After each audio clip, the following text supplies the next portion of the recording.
Am I? Okay, there we... Fucking Windows Update. I swear to Christ.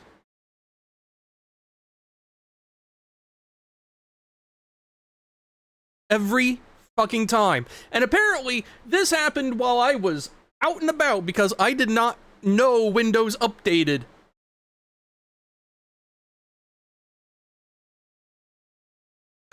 So,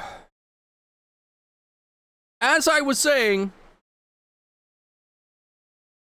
I had just opened... I mean, I have turned off updates for as long as I can. They keep getting turned on without my knowing it. Like, shit's fucked.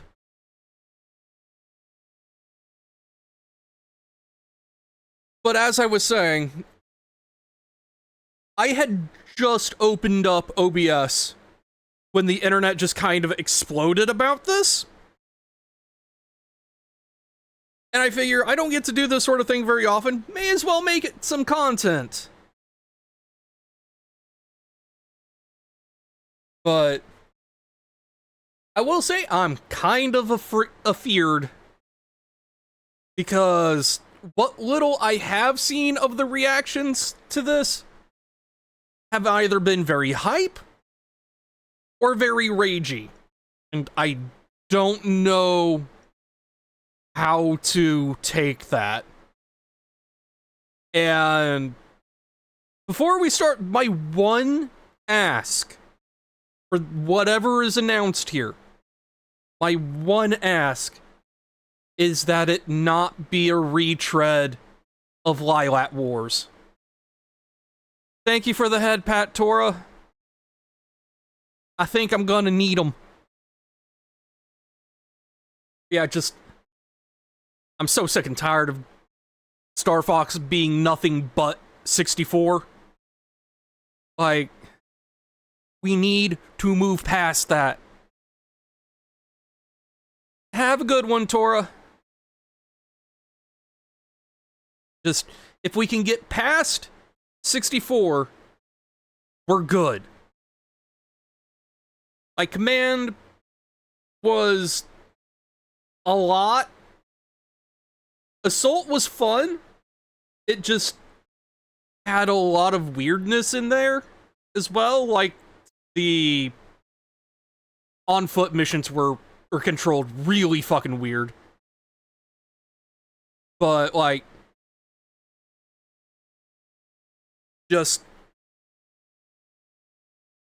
I just want something other than Star Fox 64 retreads.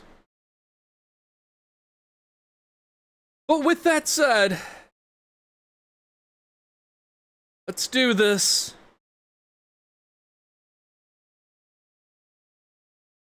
If I can find where it actually starts.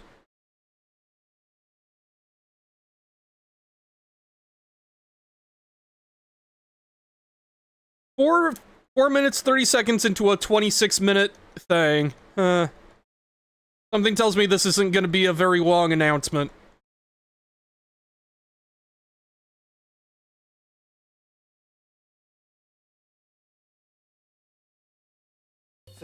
There we go.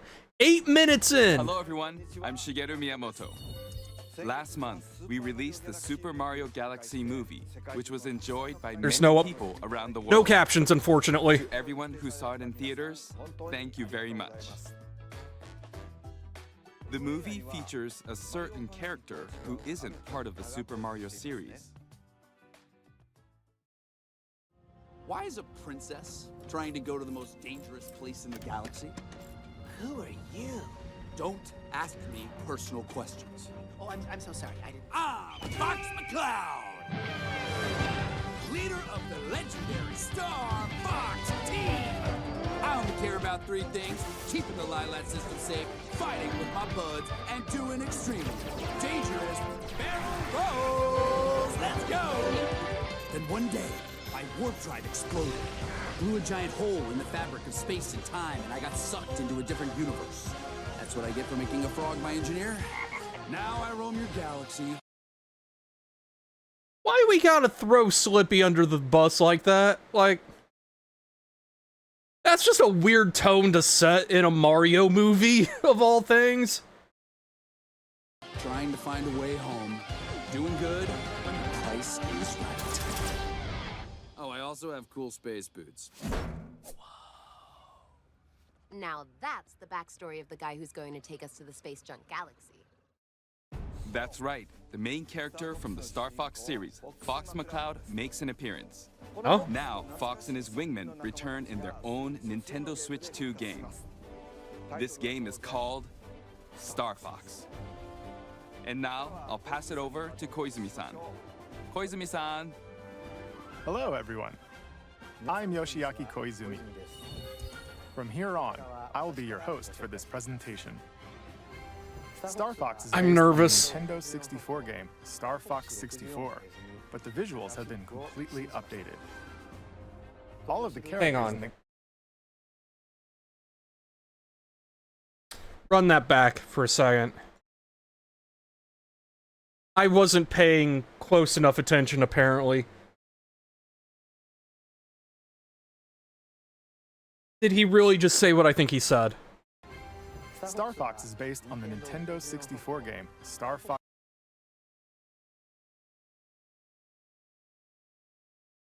We're doing 64 again. This makes what, 5 games? Out of the 8?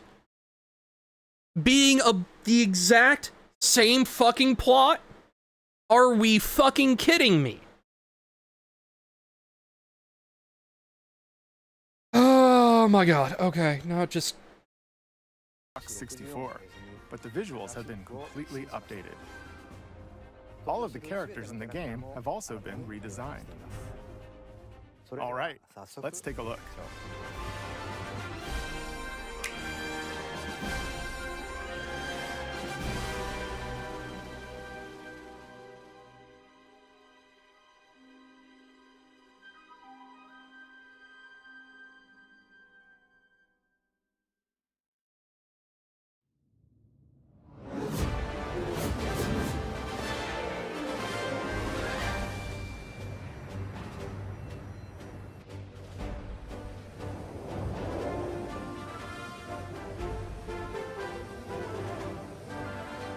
Atmospheric entry complete.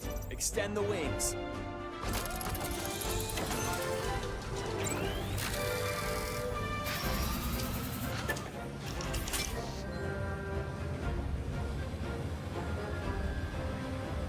G-diffuser systems check. Sound off, team. Slippy here. So far, so good.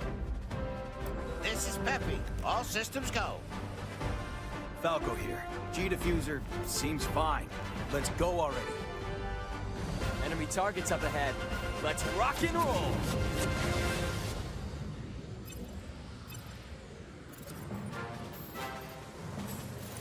What you're seeing is footage of the game in action. While stage layouts have been kept the same, the visuals have received a major upgrade.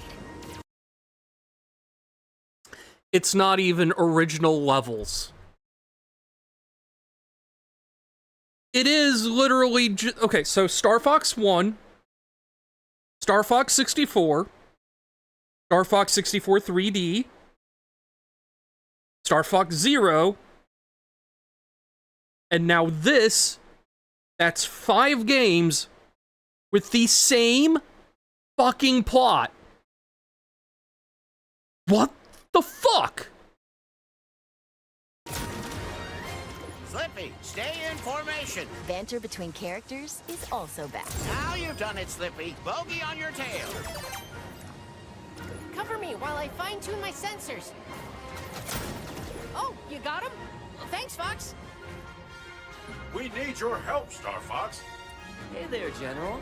You seem a little on edge. But as it happens, my team's This available is to Fox deploy in McCloud, need. leader of the Star Fox Mercenary Squad.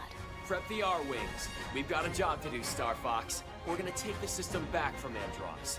One planet at a time. Falco Lombardi is their ace pilot and Fox's rival. Sounds perfect. There's no way Andross would expect us to launch an assault there. You up for another challenge, Fox? Scans are showing unidentified energy emanating from within Flippy the Toad asteroid. is the team's I'm sorry, but we don't need this level of Do you realize how rare it cinematics is to experience a stable warp channel? Did you see for the Star Fox distortions? fucking 64. Gateway to the wider system, Fox. And Peppy Hare is their strategic mastermind and veteran pilot. It's into enemy space. Just this. Hit 'em quick and hit 'em hard. The fate of the Lilat system rests squarely on their shoulders. Like, it looks pretty, The R-Wing is a high-performance aerospace but that's literally fighter all I have piloted to by say. Fox and his crew. This is It's so... equipped with a laser. It can also fire charged shots. This is Or kind of launch sad, bombs that cover a I'm not wide gonna area. lie. The R-Wing can brake, boost, do a barrel roll to repel enemy fire, and even somersault. Besides the R-Wing, an agile ground assault vehicle called the Landmaster Oh, God. and What a are we modified fucking exploratory doing submersible here? called the Blue Marine can also be piloted, depending on the mission. In one level. Impressive work, Star. The campaign will take you to diverse planets as you seek out the enemy's stronghold to restore peace in the Lilat system. Corneria is a planet teeming with life and the beating heart of the system. Ficina is a frozen planet with most of its surface covered in ice and snow. Get your own target, Fox. Solar is the Lilat system's scorching hot second star. And Zoness is a deserted, polluted ocean planet that was stripped of all its natural resources. Cool your jets, Cat. There's also an asteroid field to navigate, Persistent laser tech! and the inside of a nebula. From planet surfaces to outer space, a variety of stages await. With free-flying dogfights in all-range mode Unit, don't let anything through. That flash. and massive boss battles, you can look forward to intense aerial combat. We did it. All units, disengage. Depending on the objectives you complete, the number of enemies shot down, and other They're really just acting like the branching mission paths that was literally done in the 90s as just something standard, as if it were groundbreaking. What the fuck are we doing here? factors. The route you take through the system may change. Replay stages with a different approach to find ways through that are off the beaten path. You'd better be right about this, Falco. I say we trust Falco's instincts. You worry about your own. Plenty of new cutscenes have also been added. These Why? include never-before-seen mission briefings between stages, allowing you to learn more about the characters and the Star Fox universe. Fall in, team. How are we doing? You can choose between easy, normal, and expert difficulty settings. When playing on easy difficulty, your shield gauge will be longer, and your lasers will remain powered up, making it ideal for novice pilots.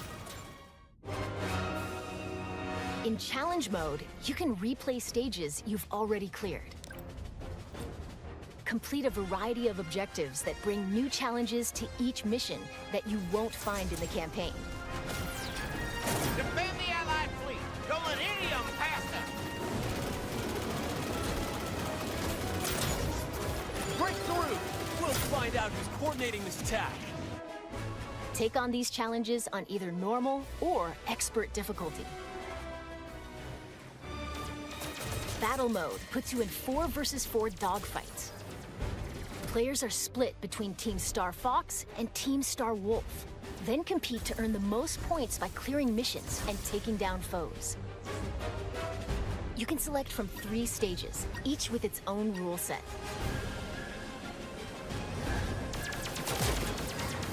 Take out opponents and seize control of the zone around the satellite towers on Corneria.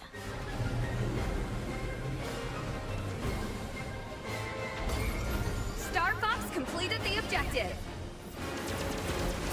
Collect as many energy crystals as you can while dodging meteorites on Ficina.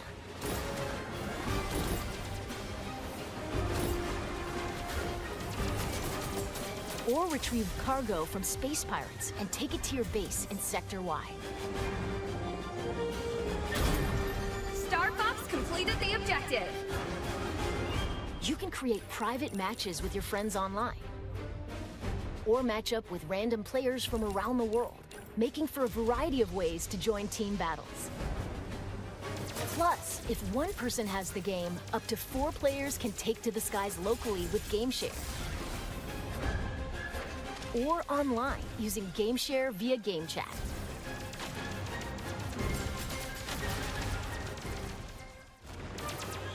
By holding your Joy-Con 2 controller like a mouse, you can seamlessly swap to mouse-controlled targeting for intuitive aiming and steering. Flippy, stay in formation. You call that intuitive? Bogey on your tail. By sharing one of the Joy-Con 2 controllers with a second player, you can split I did, pilot yeah. and gunner duties in co-op. We're entering Corneria City now. Andros. So the frame rates in that is expected. Like, that's just how game chat works. It's basically the same tech as like streaming to Discord and having like 5 Discord streams open at once. Like, that's just kind of to be expected. What's getting me here, though, is we're just doing Star Fox Zero again. Why? Just play with a normal fucking controller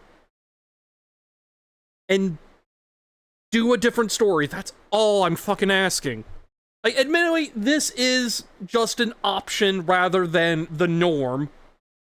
However, Sure has trashed the place.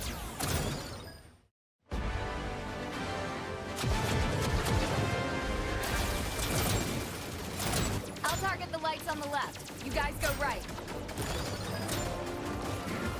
It's a trap. Take him down. Don't crawl back under your rock. A swarm of lowly flies. Get ready, team. We're approaching Venom airspace.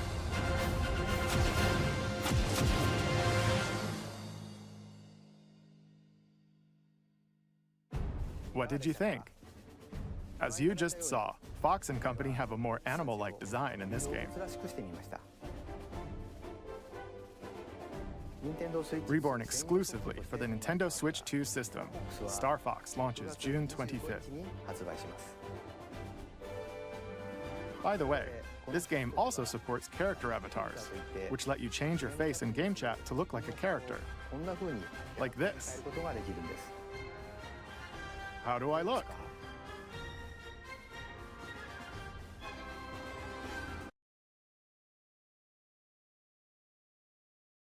so I wasn't gonna say it until this happened, because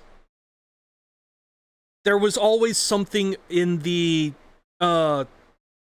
way the banter was on screen that kind of bugged me. And now I know why. This looks like AI animated bullshit. It doesn't just capture your head movement.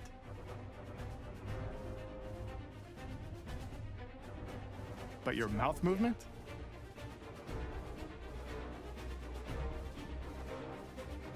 Blinks. And your eyebrow movement as well.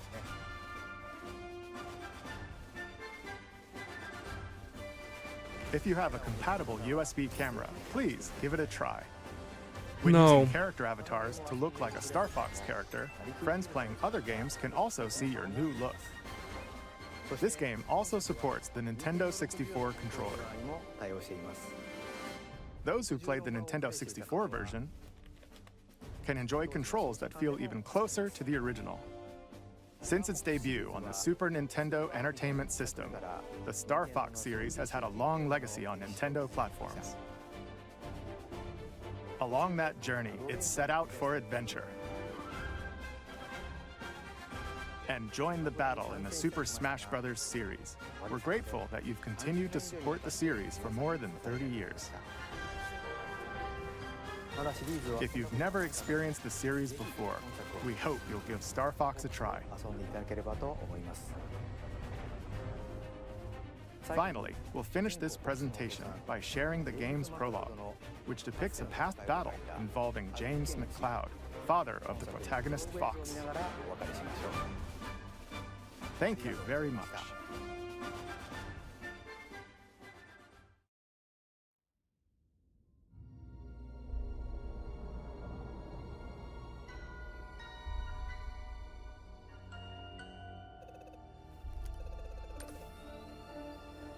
Come in, Star Fox. This is Corneria Defense Force Headquarters. Do you read? Loud and clear. James McCloud here, General. Star Fox is on approach to Venom. Also, I'm just gonna say it. No indications yet of any suspicion. The voice acting is fine, Proceed with but it caution. is You're the first to set eyes on that place in years. so charmless compared to the original 64 Thank you for voice accepting acting. this mission, James. You're the only one I can trust. General Pepper, do you read me? Something's jamming long-range comms. Stay sharp, team.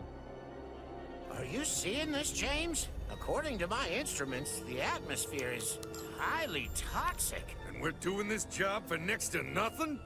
We're supposed to be mercs, not chumps. There's more at stake here than our bottom line, Pigma. Yeah, sure. General Pepper says his people have detected signs of activity on Venom's surface. He's concerned it has something to do with Dr. Andross. It's been years since Andross was banished here, James. If the atmosphere is poisonous... All the more reason to figure out what's going on. Dr. Andross made mistakes, and he paid the price for them. But whatever else he is a genius. Maybe he found a way to survive. Our leader. Such a bleeding heart.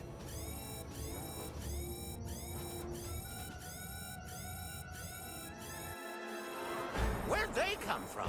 Defensive formation! Pigma, where are you going? It's like you told me. I'm getting into formation. You two-timing swine! What can I say? My new boss pays better. Corneria must suffer. Death to all who stand in the way of my vengeance. Was that Dr. Andross? Don't let them escape!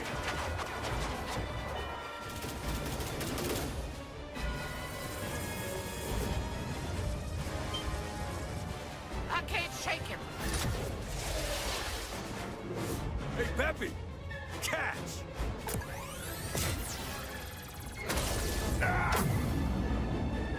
James!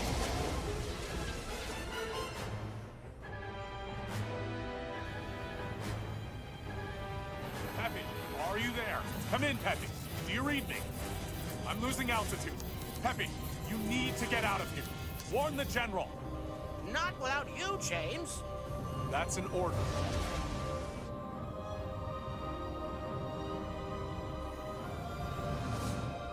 And Peppy, keep an eye on Fox.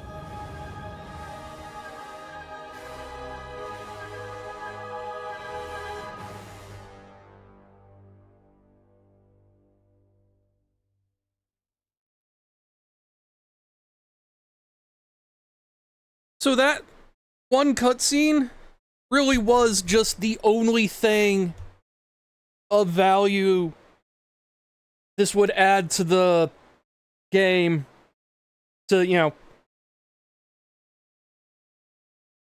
and they just gave it out for free like that, so. Oh, God. I have never gone from being excited to just utterly deflated quite that fast. Holy shit.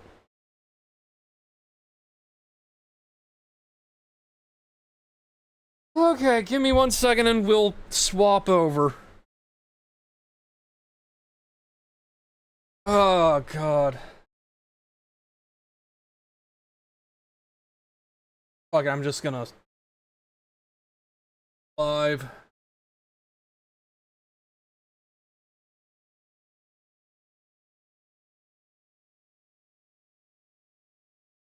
Because, of course, I just had 14 going in the background.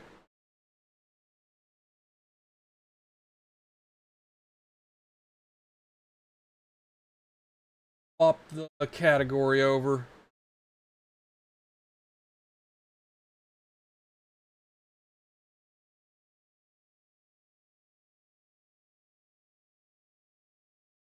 Gotta turn on the chat cover again.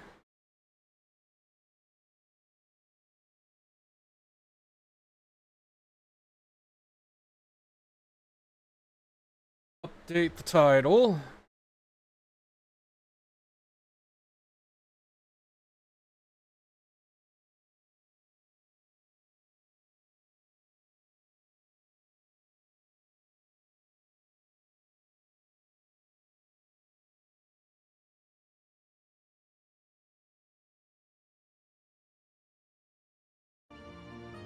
Okay.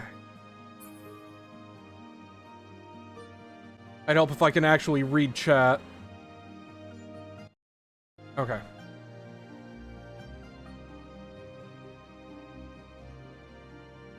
I mean, so here's the thing, that prologue didn't exactly give us any information we didn't already know. Because, like, again, this is Star Fox 64. A game that came out in the 90s and is still one of the most accessible games ever. Like, I don't understand. 5 games now have the exact fucking same plot. What the fuck are we doing here? Okay, hang on. Remember, I need to move a couple things around real quick.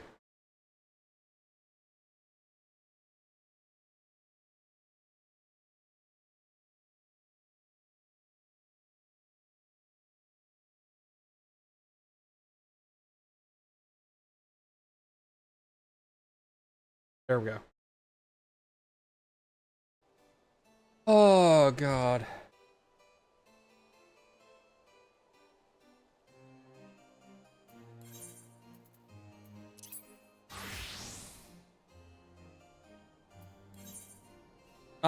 Not that kind of stab. Wait, that's my samurai outfit? Fuck.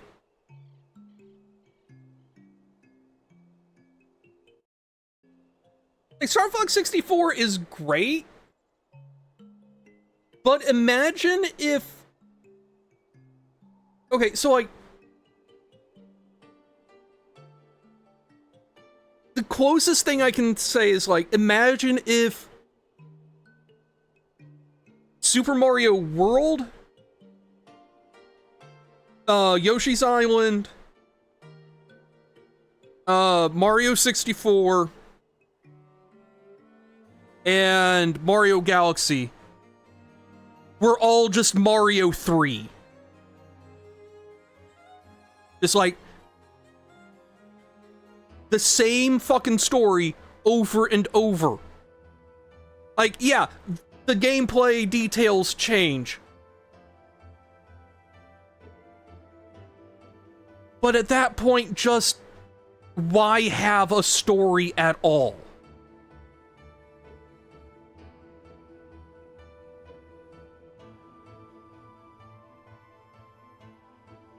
I need to change what glamour plate I'm using for Samurai.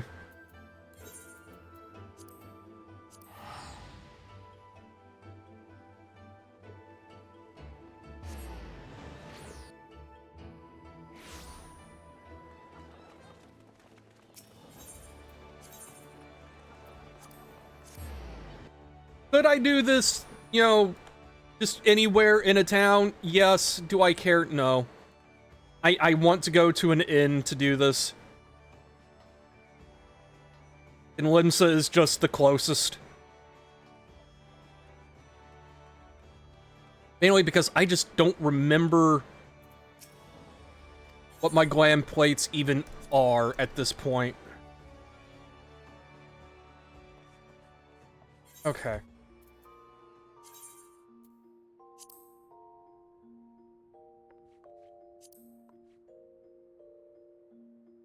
Not what I meant to do. Okay.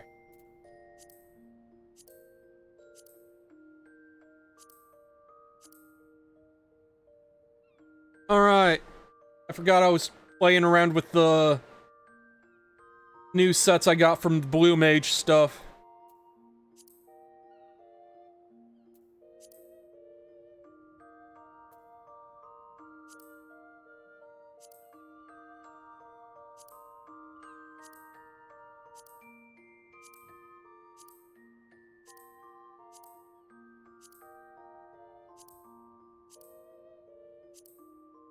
Okay. I'm gonna mess with this set because I have had this outfit for so long and I'm actually getting a little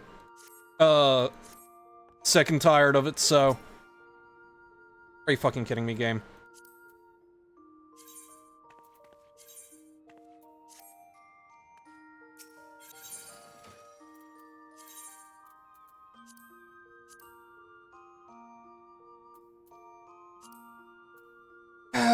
Okay, what have we... I still don't have a whole lot in the way of hats. Just gonna go without a hat now.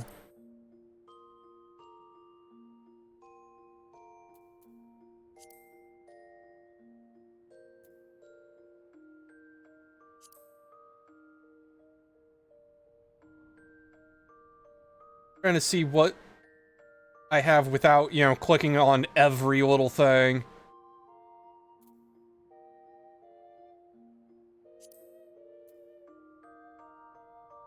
That could work for Samurai.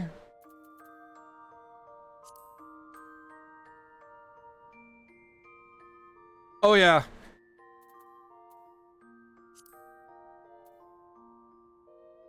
Not bad.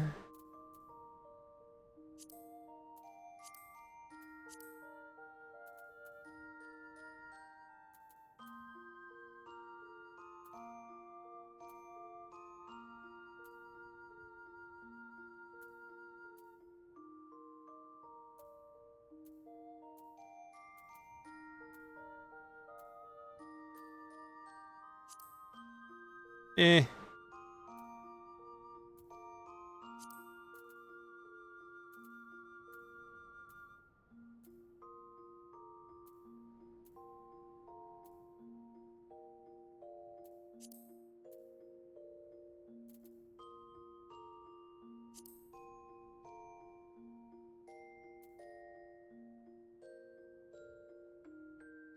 Okay. Hang on.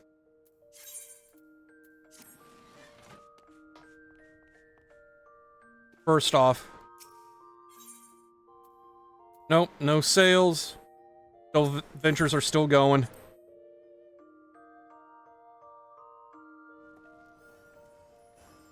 Alright.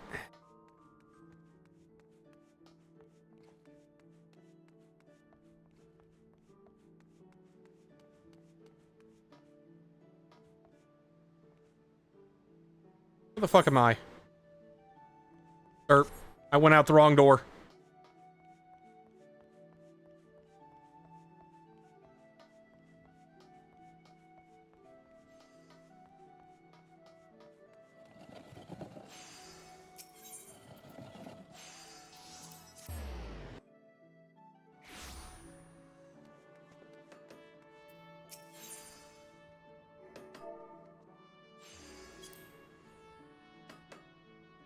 Really? No yukata around. Okay. Okay, so that will be something for another time. I can just look like a dad on vacation then. It's fine. Cash shop now? Eh. Okay. Not... Okay.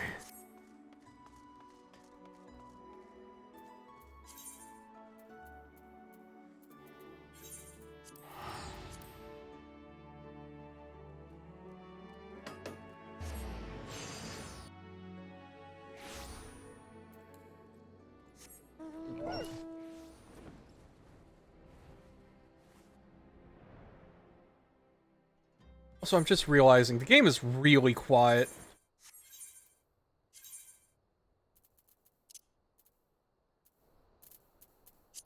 There we go.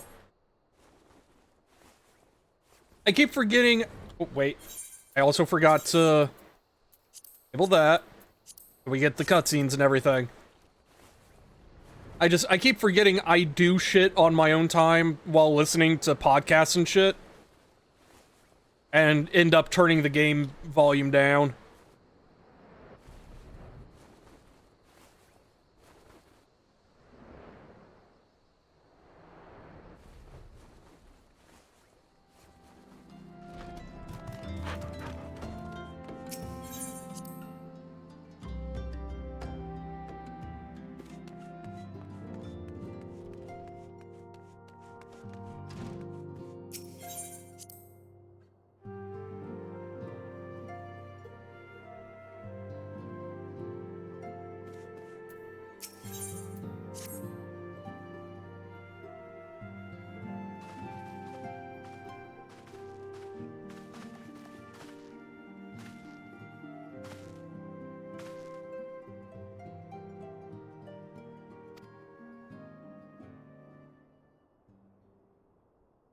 God, the fucking hilt of my sword sticking up into the frame was really fucking silly looking.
Gonna need to hit all these places. Nah. Only a couple. At least unless I'm misremembering.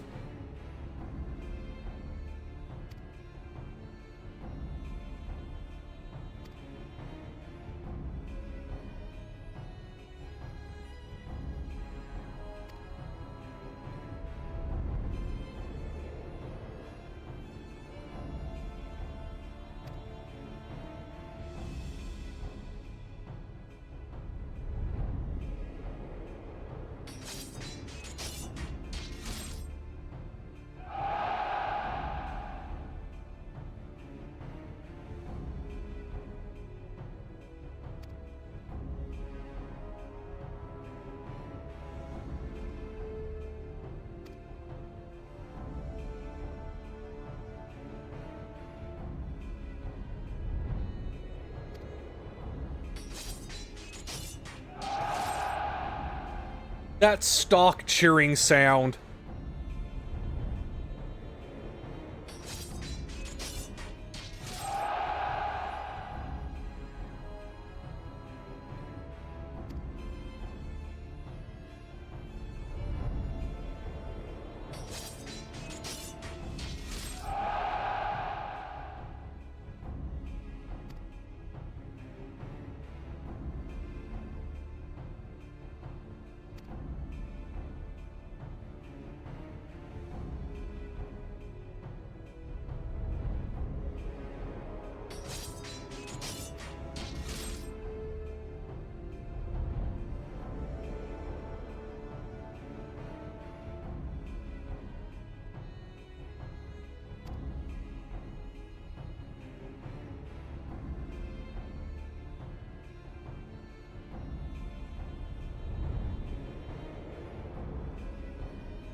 Hey, Sync.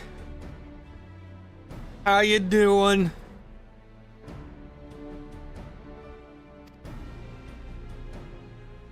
Did you watch the direct?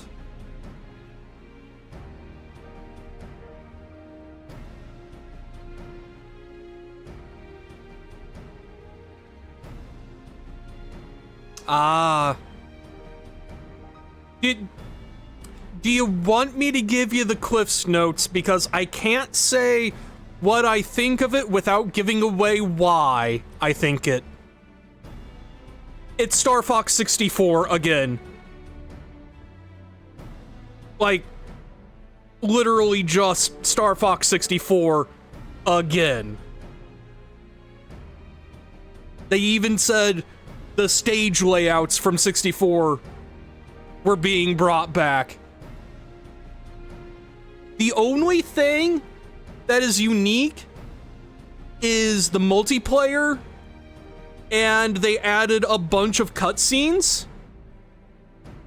It has co-op in big fucking air quotes. Because they're just doing Star Fox Zero with the co-op, where you have one person use a Joy-Con as a mouse, and the other person uses a Joy-Con to steer. And the person with the mouse just gets free aim. It's Star Fox Zero again. As well as Star Fox 64 again. It's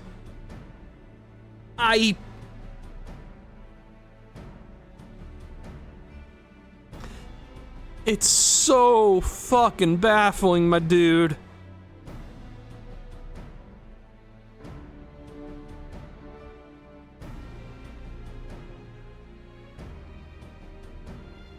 I mean, yeah, pretty much.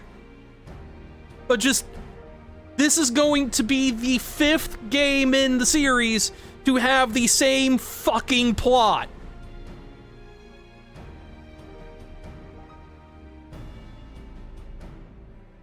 I'm heated.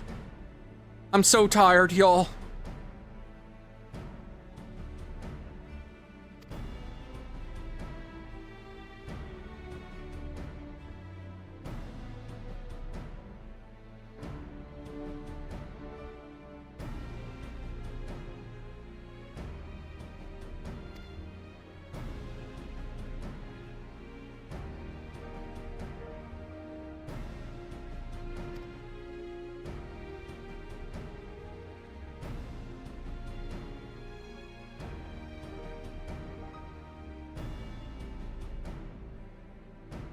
Like, it looks pretty, but that's about it. Like, here's the thing, too. The way they were focusing on the cutscenes, I would bet that Star Fox 6 or one run of Star Fox 64 that takes like maybe like 20-30 minutes depending on how good you are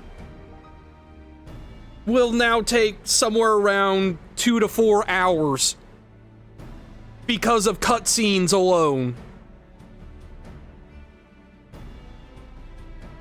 I'm just like, just make a movie at this point, guys. Just make a movie.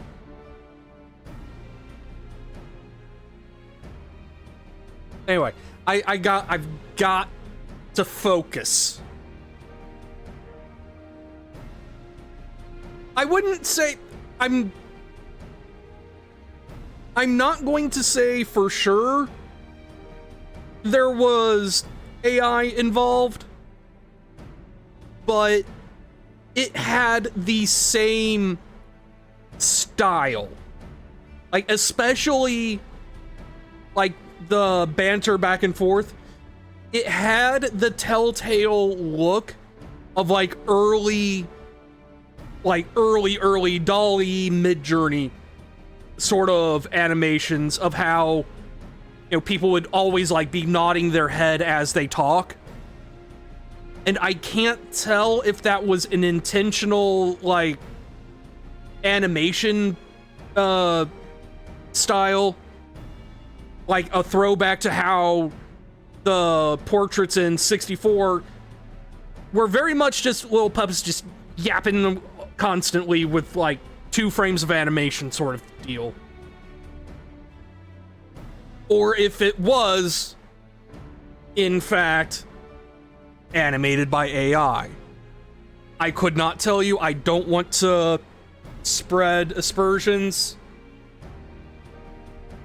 I noticed that, especially when, you know, Koizumi had Fox superimposed over his face like a VTuber. But yeah, just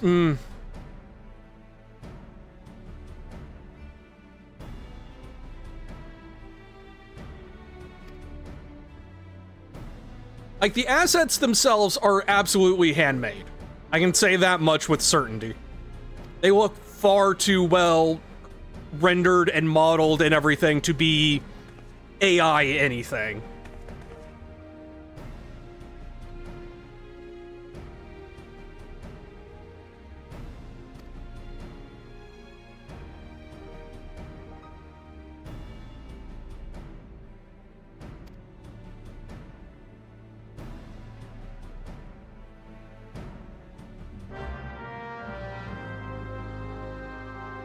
Yeah. It's just...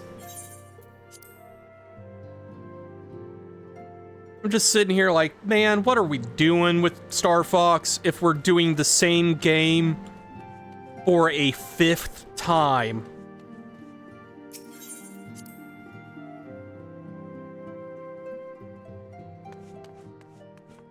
Like, legitimately, I would prefer something without a story entirely, rather than doing the same thing 5 times.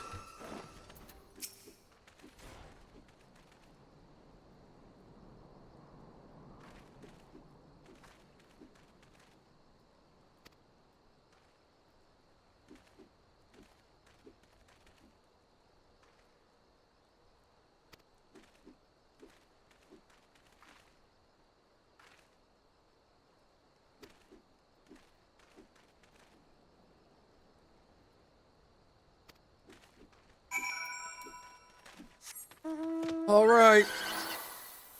Time for the hypest boss in the game.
I know I could mount up, but it's funnier if I just run in on foot. It's like, hey, how you doing? Gonna go kill your boss.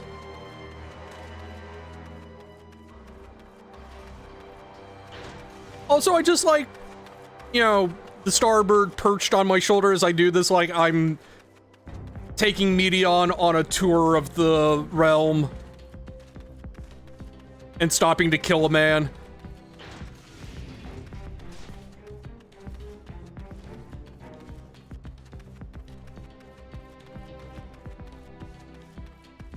Hey, excuse me, pardon me, coming through. Oh, I see, they made it into a solo duty. So you can't just one-shot him.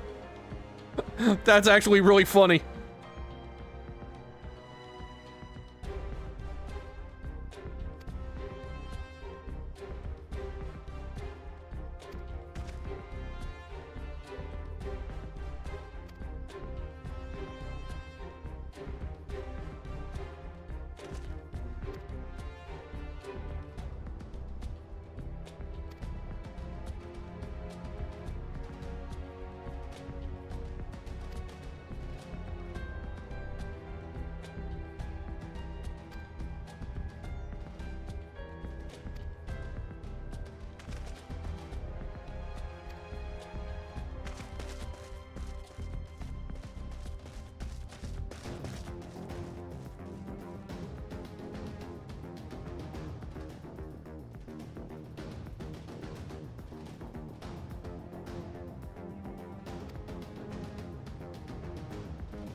Gonna be interesting to see how many buttons I have.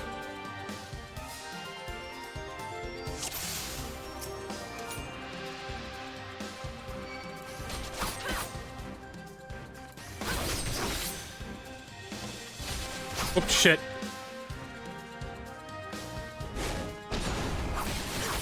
Muscle memory is a hell of a thing.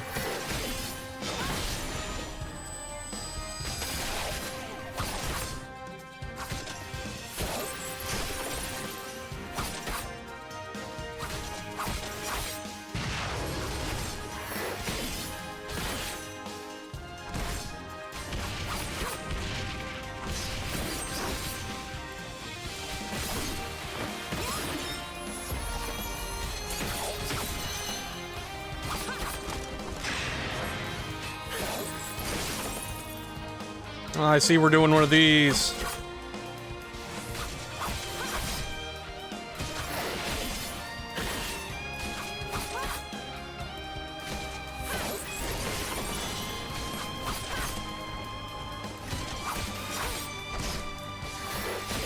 I picked the wrong combo, I'm dumb.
Yeah, this is gonna go poorly for y'all. Come on, group up.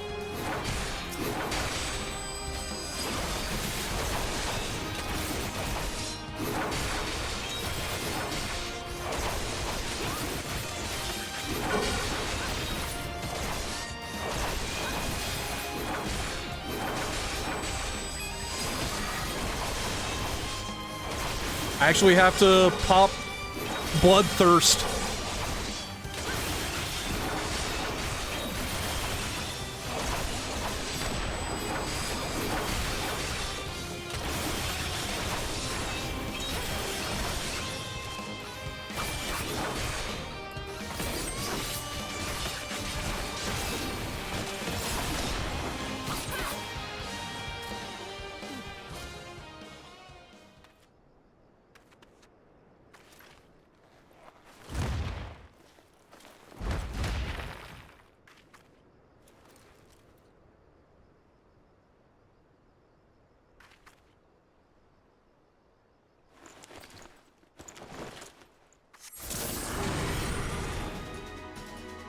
I see. Okay, this is the most interesting this guy has ever been. Holy shit.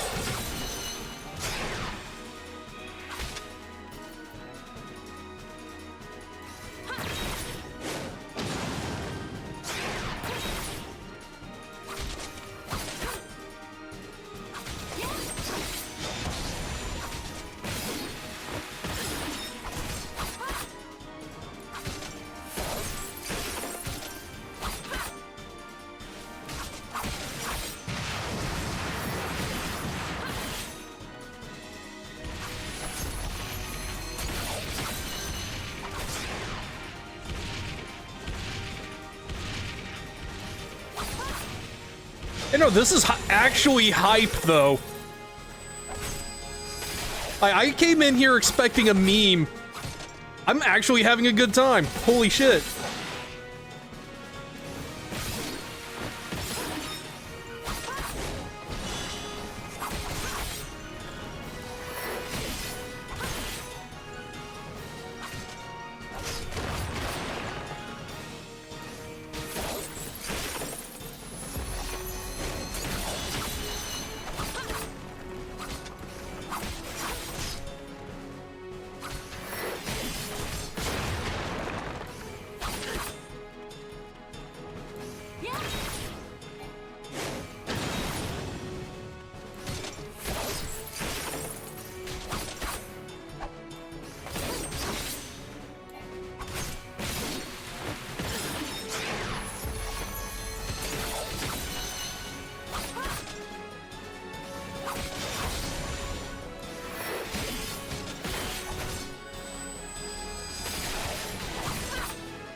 And he's still going somehow?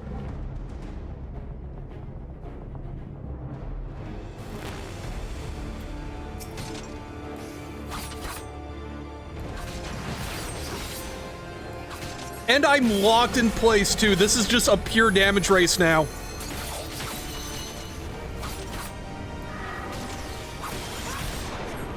Yo, this is so fucking hype.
Oh yeah, I was there for it.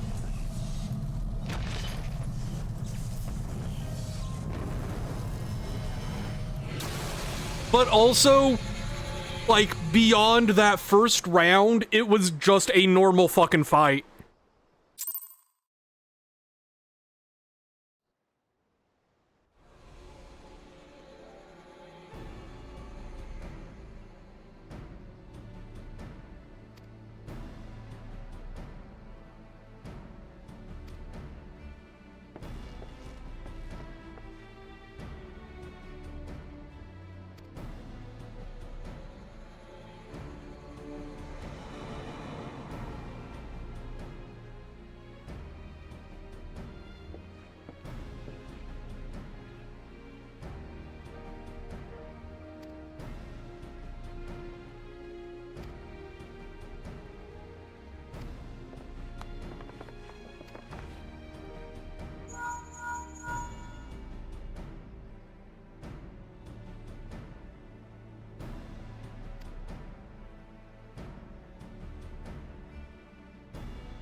Can you call it a tribunal if there's only 2 of them now, though?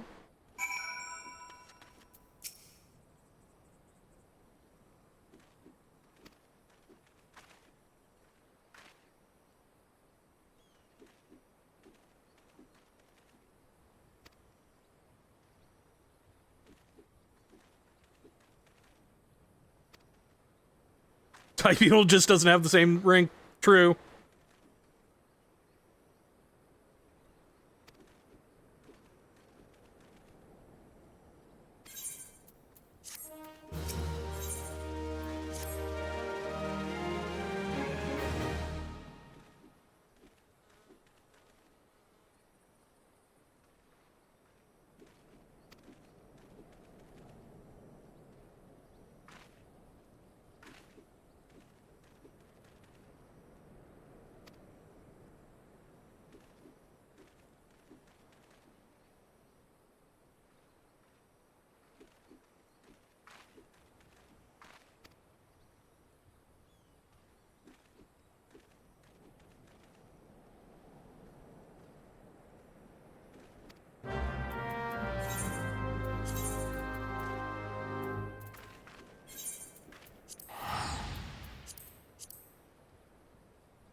The lesbian dad of light has arrived.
I do love the look of this place, though.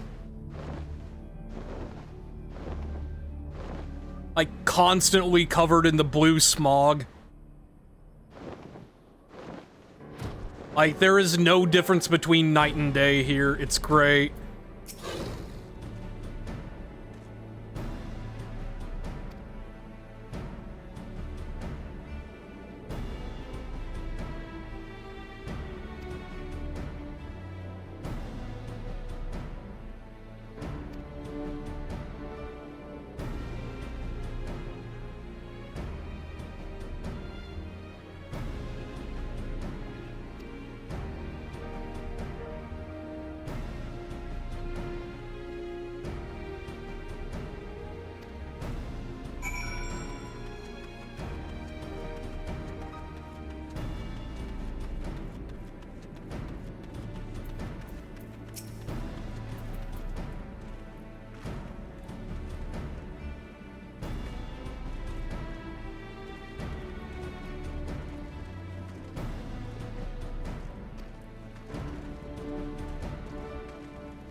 I can't believe we turned a Lalafell into Hannibal Lecter.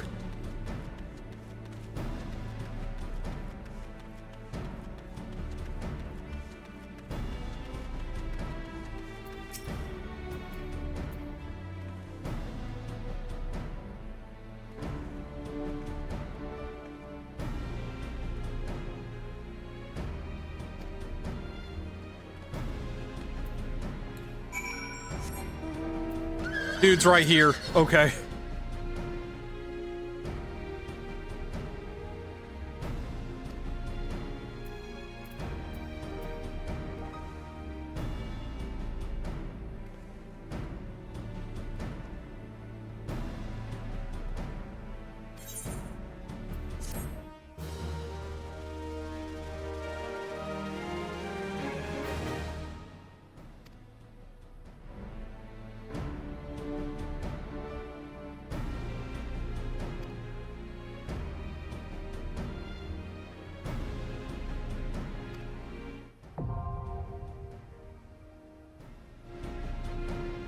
Wait, oh, this is actually like explaining what each of the AoE markers means. Oh, that's actually neat. Because like, as somebody who has gone through the entire game and like just learned through repetition, I know what they mean and everything. But it's nice to have like a thing of, hey, this is what this all means and how to counter it.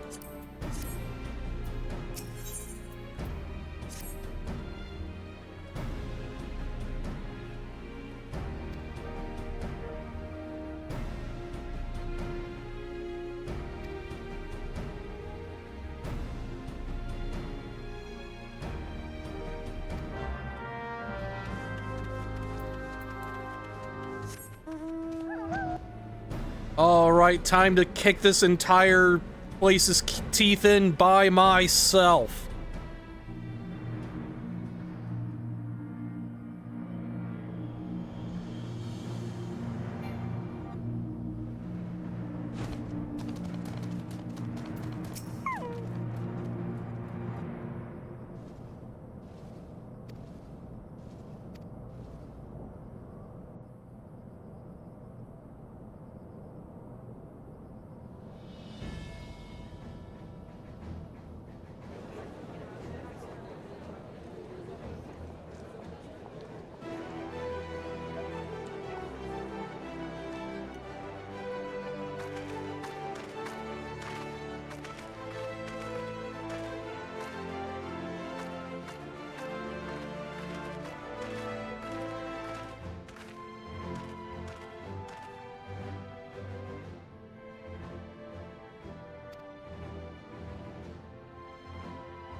Oh, that fucking voice line of that shit. That whoa!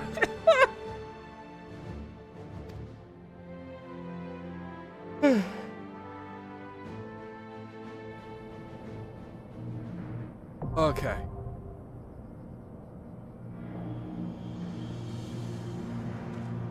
Curious. Was this the party event PC? Oh. It's literally just generic dudes.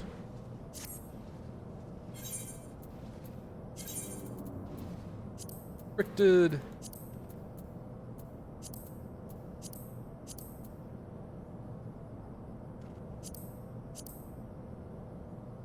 And look at all these dungeons we have to yet hit.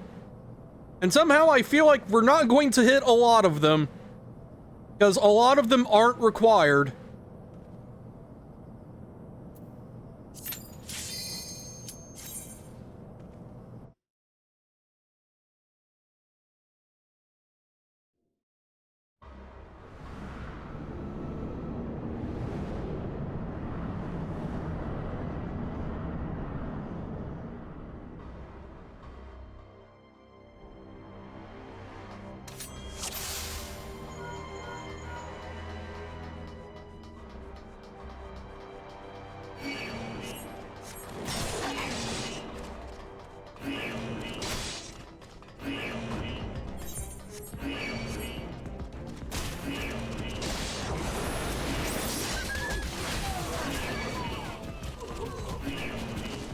I have never felt more like a character in a Kurosawa film than I do right now. Just the way they all fell in sequence like that.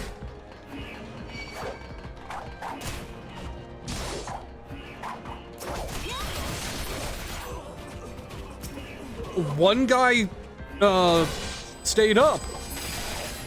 There you go. For your troubles.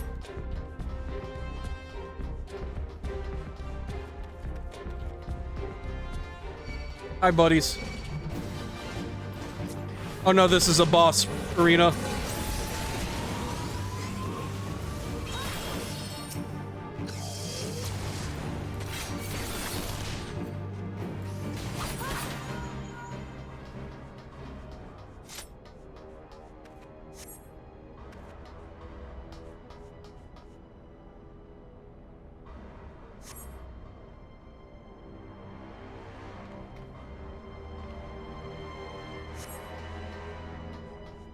Aha, over there.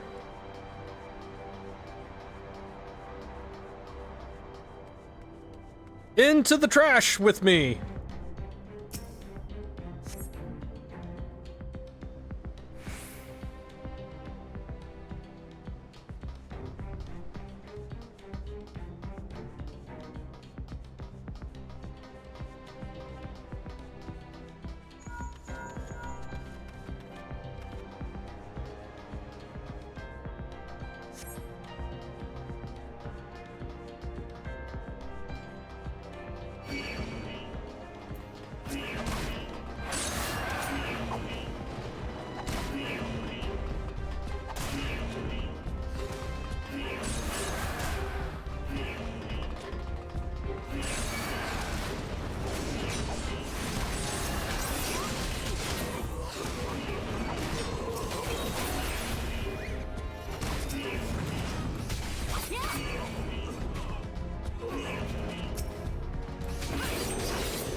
See if I can keep a combo going long enough to get that last seal.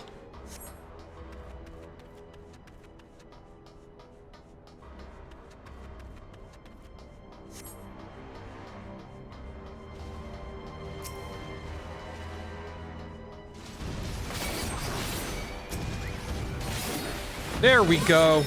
Wait, nope, that still was... Okay. Okay. I said.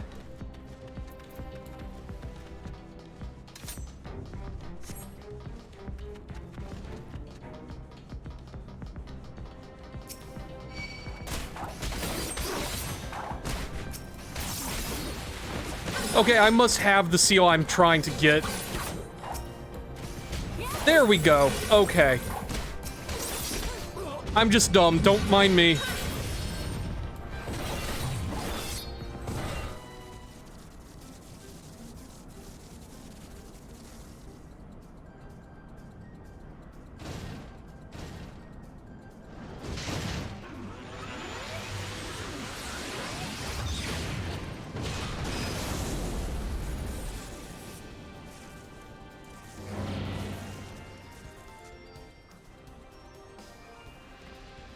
I was for a second there. Hi, Olivia.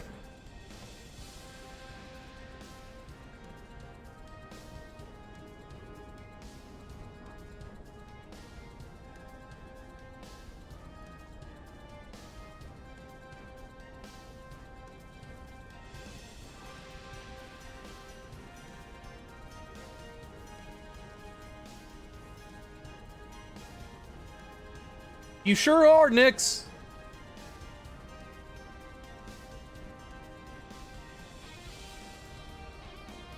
Also, hi. How you doing?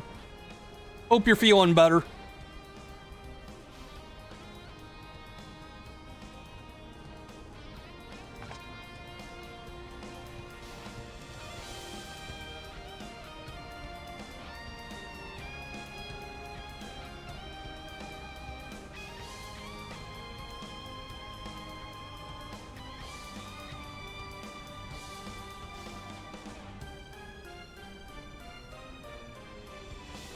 Good. At least you're done with work.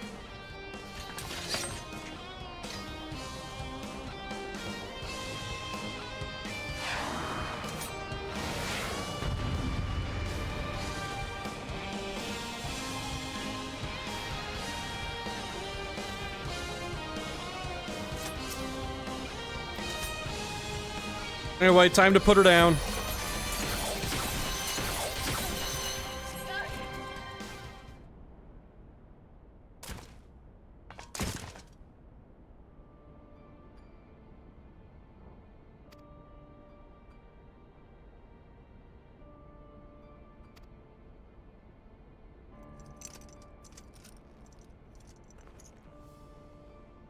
He sure did.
Just some random ass fucking scholar showed up.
Alright, chat, get your popcorn ready because we're in for a bit of a movie.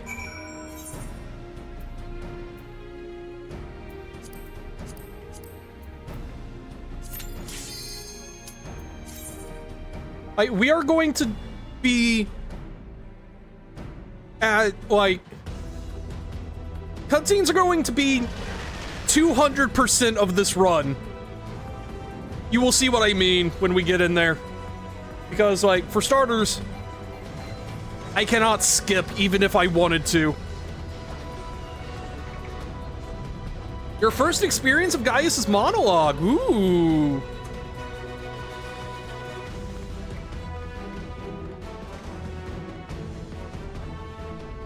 It does feel weird to not have, like, 2 people in frog costumes behind me here.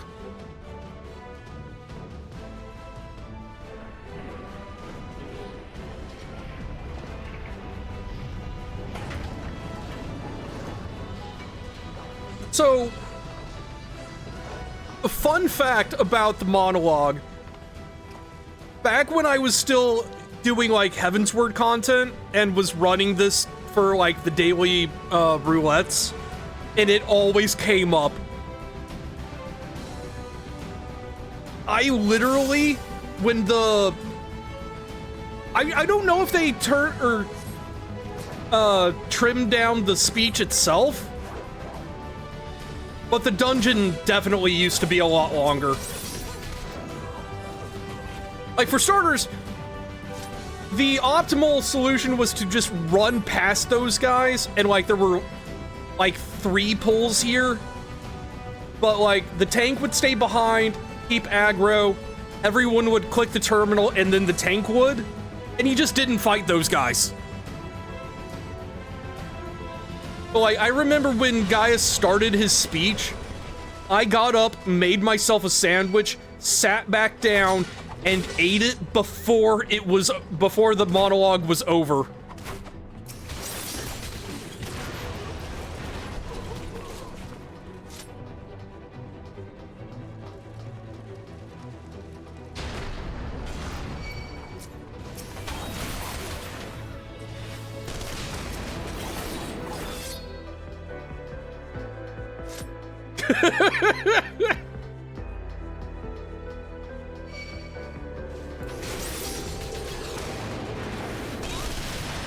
Like, don't get me wrong, it's a legitimately good speech that fucking Richard Epcar delivers really well. That gives some really good insight into Gaius as a character here. It's still long as fuck, though.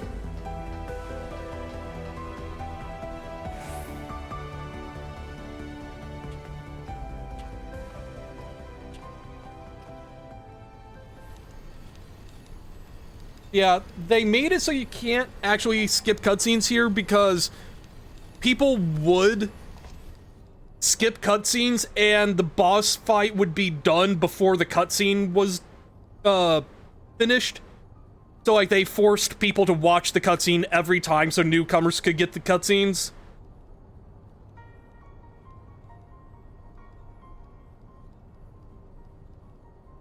But having it on auto advance was their compromise, effectively.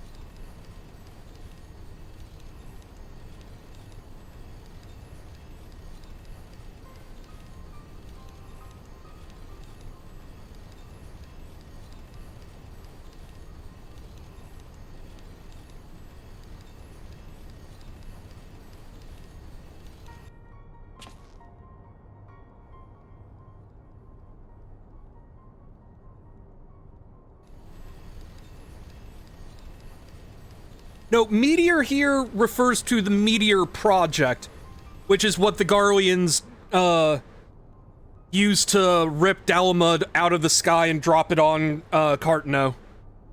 And unleash Bahamut.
Yeah, from now on, Sid is gonna just be here monitoring comms for us.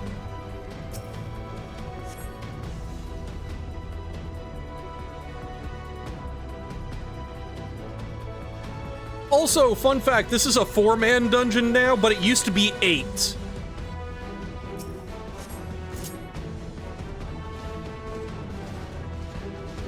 So just imagine 8 chuckle fucks racing along the outside here in Magitech armor.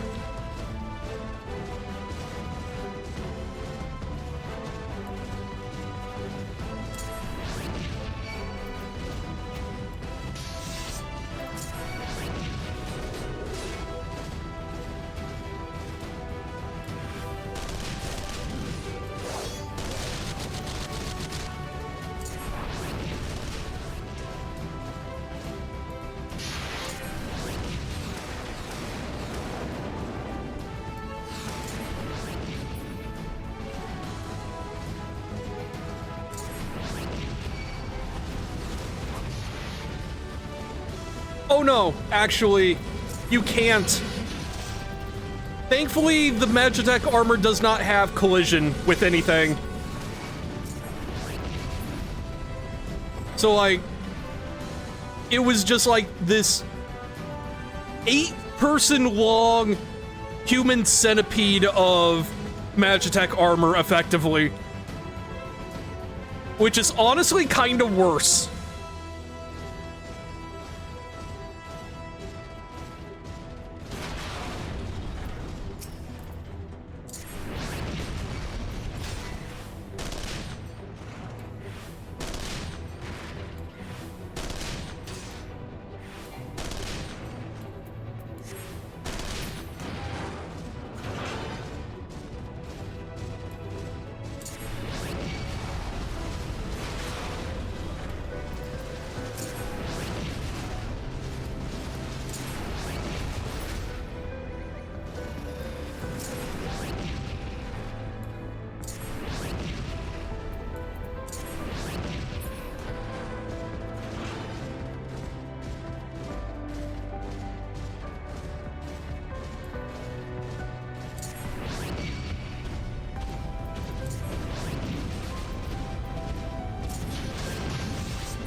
Pretty much.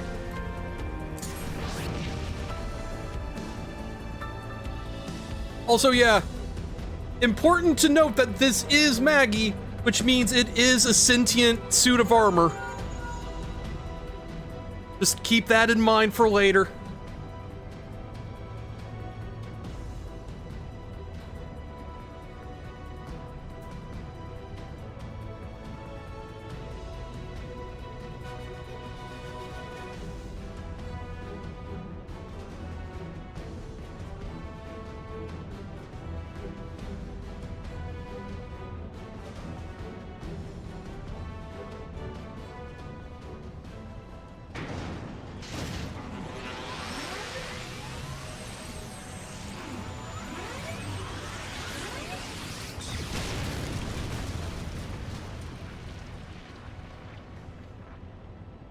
Unfortunately, no, she's got to take a nap.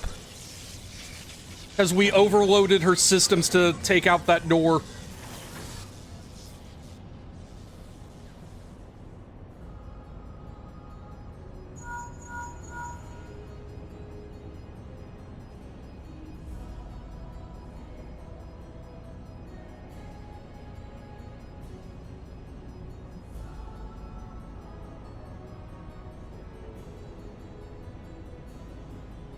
I love how upset you look for Maggie.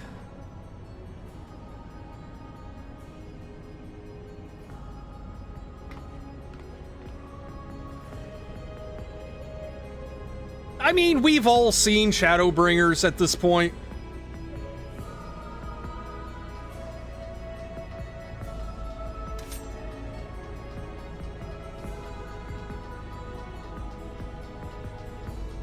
Anyway, want to see me absolutely humiliate Nero?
The dads are fighting.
Thanks.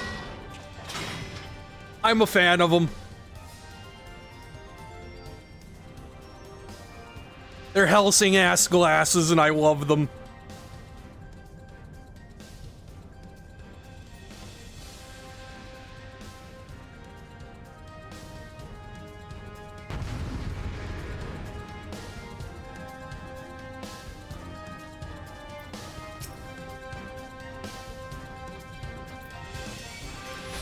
Anyway.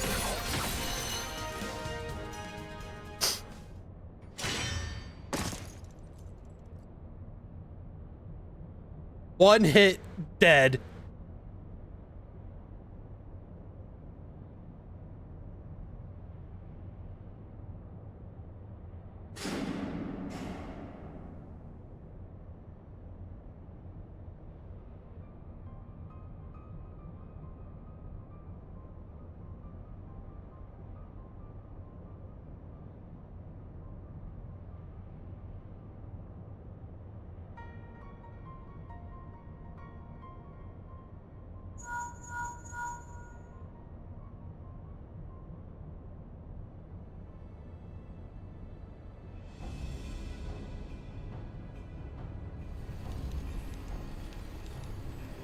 I mean, depends on,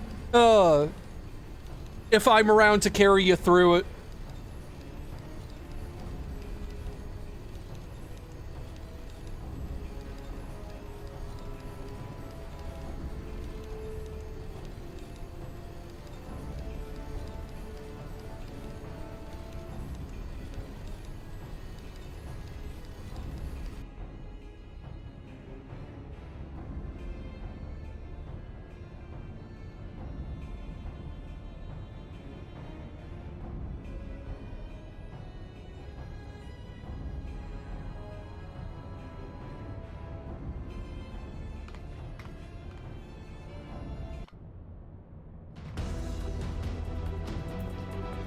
All right, y'all, it's time.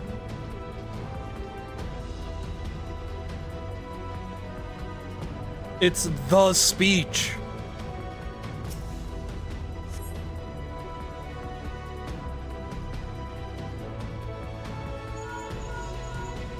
Look for the lips control panel. It'll be somewhere nearby. Take the lid down, and you should find yourself in the chamber of the Ultima weapon.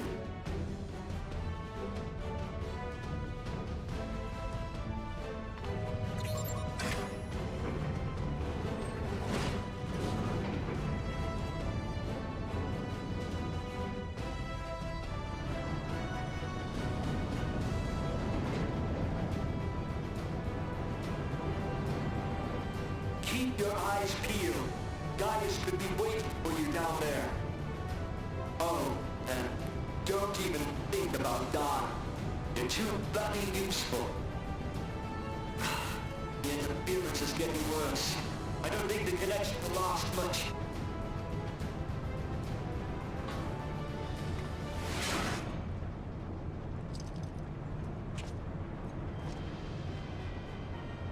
Tell me, for whom do you fight?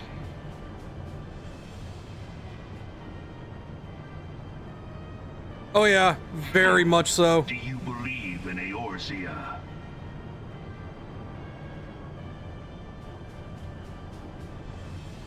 Eorzea's unity is forged of falsehoods.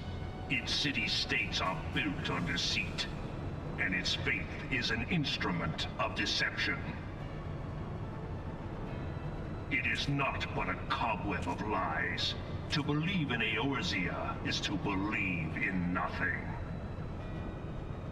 In Eorzea, the beast tribes often summon gods to fight in their stead, though your comrades only rarely respond in kind. Which is strange, is it not?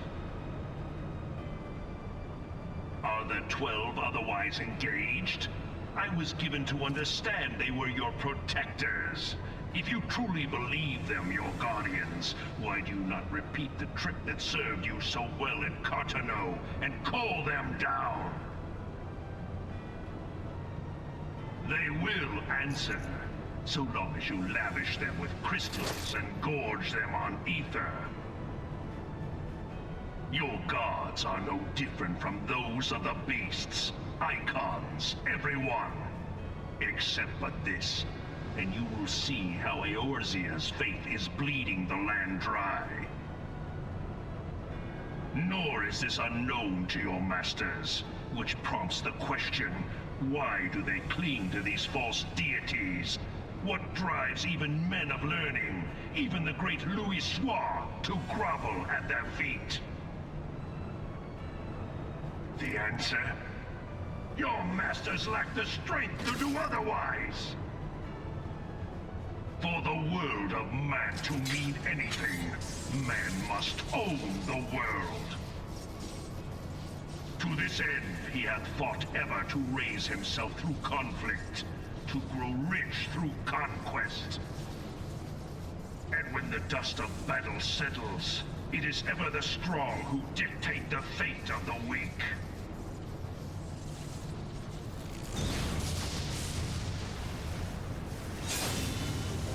Knowing this, but a single path is open to the impotent ruler, that of false worship, a path which leads to innovation and death.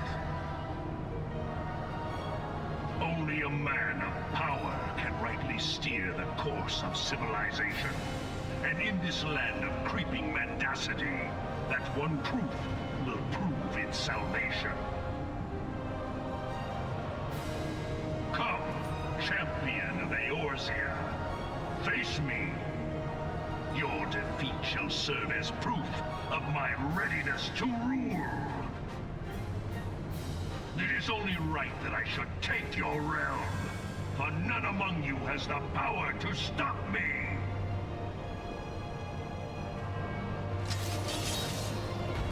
And that was Richard Epcar as Gaius there. He's got a long list of anime that he's worked on with way sillier names to pronounce. Legitimately one of the standouts of the of this game, like, oh right, Gaius makes you do mechanics whether you want to or not.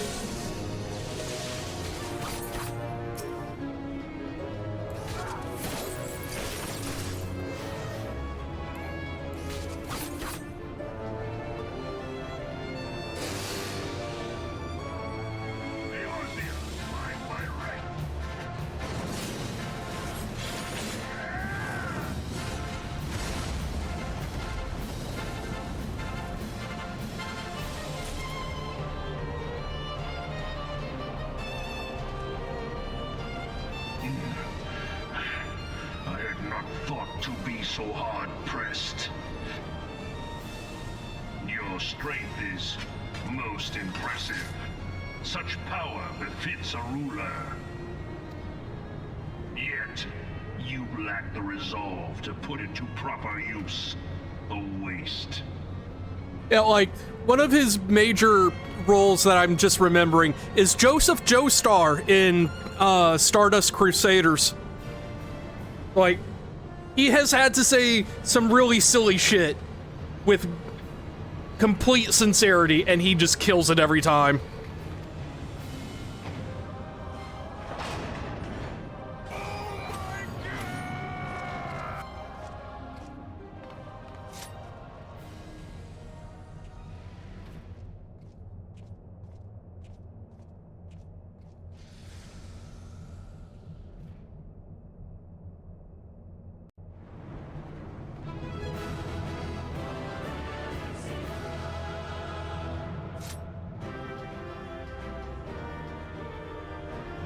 I was one-shotting literally everything, and it still took me 22 minutes to get through that because of the cutscenes by itself. Praetorium is a lot.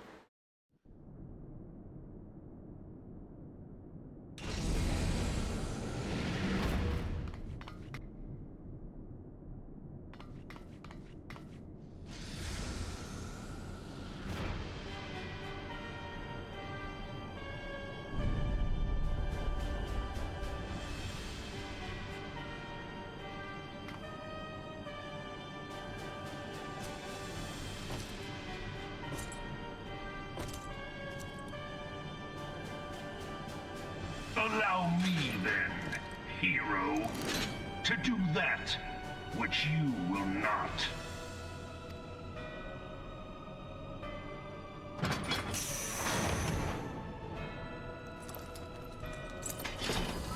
And Ultima do have a big dumpy.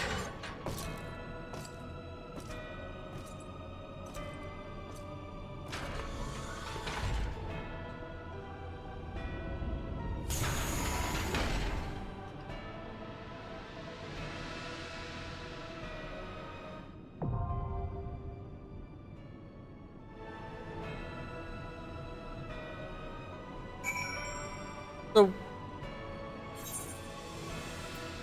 this is a trial, right? Yeah.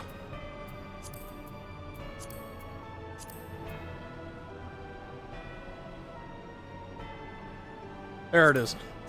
I don't think I've actually ever done this before. Because it used to be that this round with Ultima was part of Praetorium.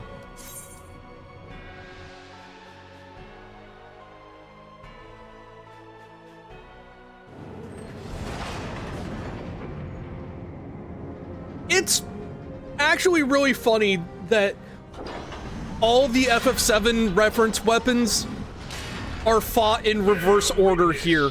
To the true power of the Ultima weapon.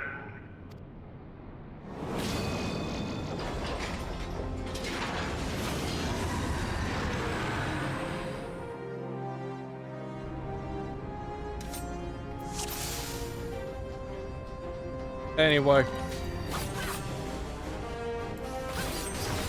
This has get damage gates as well, so I can't just one-shot.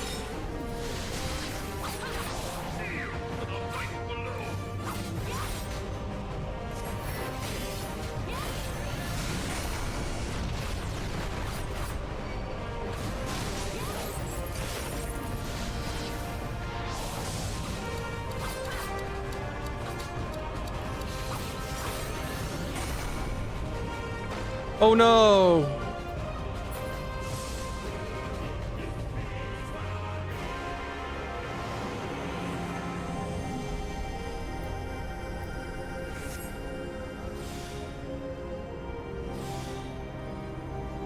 Like, this is more set piece than fight.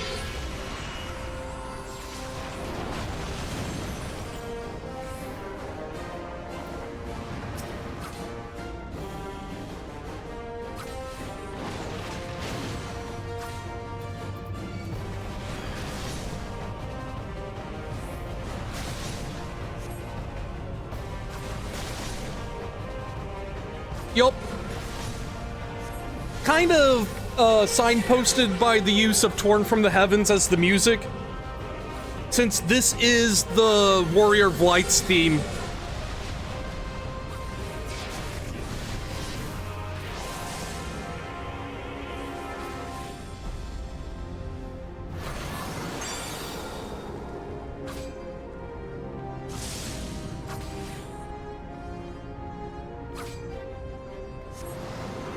Also, I like that I have just, like, stopped doing inputs and the fight is just advancing on its own now.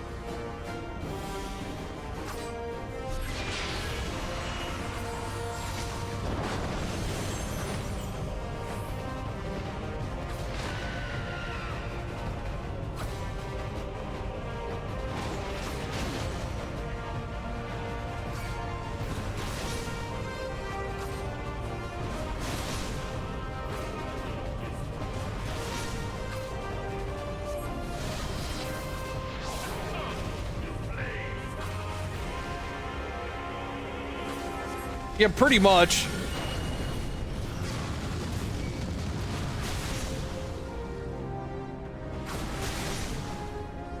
I do appreciate that Ultima is actually, like, moving my health bar.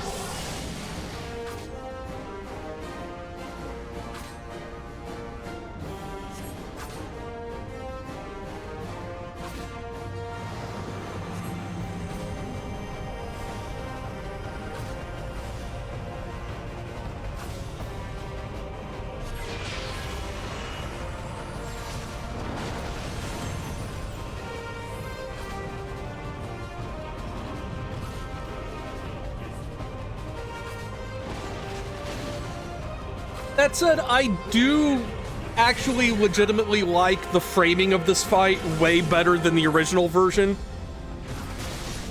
Because this is what the crystals were meant to do. The Ultima weapon is all-powerful. Why does my enemy still stand? Can her strength truly be so great? It is the blessing of light that confounds you.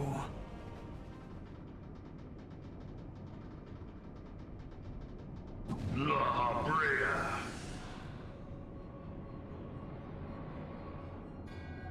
Your foe acts under the protection of the crystal she bears. So, this is what empowers her. beyond mortal limits. If you are to prevail, the hammer of darkness must needs be brought to bear upon the shield of light. And so it shall, for the Ultima weapon is host to a power of which you are as yet ignorant. Speak plainly, Ascian. The heart of Sabik. It is the weapon's core, an enigma whose surface even the vaunted scholars of ancient Alleg failed to scratch. The magic within has lain dormant for eons. Of what magic do you speak? A spell without parallel. Ultima. I sought the life force of the primals for no other reason but to quicken the core. For the true power of the Ultima weapon lies within its now beating heart. La Brea, what have you done? No more than was necessary for my god to be reborn. Damn you, Ascian. The hour is at hand. Behold but a sliver of my god's power.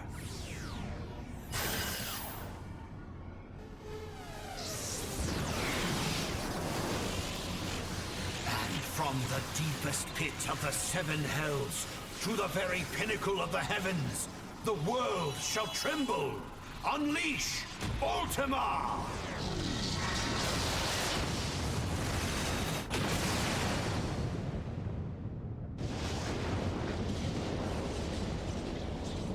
Say the line, Gaius.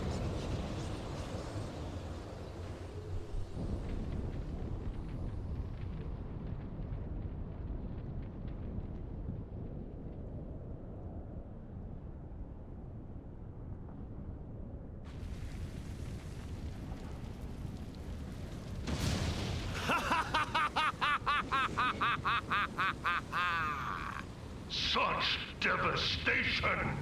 This was not my intention! Oh, Hydaelyn. It seems the task of keeping your champion alive has exhausted what strength you had left. Van Belsar, your enemy's shield is broken. The rest I leave to you. We will speak later, Ascian. I love that. First, I must deal with you. The question of who is mightier remains. The fucking... You have been inactive for 5 minutes alert. Let us find Because of the answer fucking cutscene. together.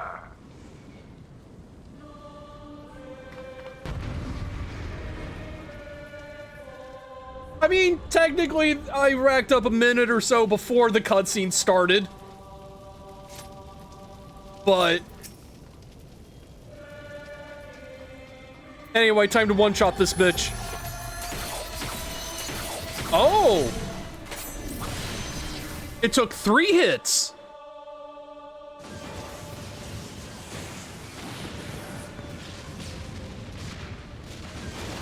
No! No, no, no! Yeah.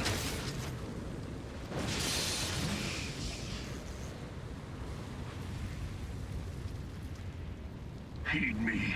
The subjects of a weak ruler must needs look to a higher power for providence, and their dependence comes at a cost to the realm.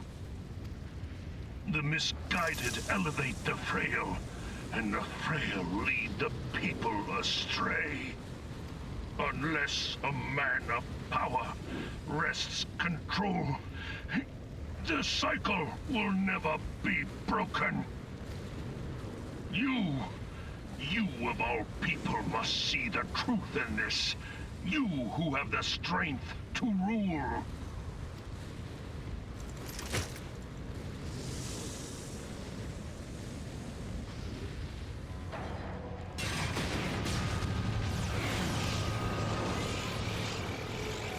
Also, on the subject of the Heart of Sabik, anytime you hear the Big Fat Taco song, what they're actually saying is like the Heart of Sabik.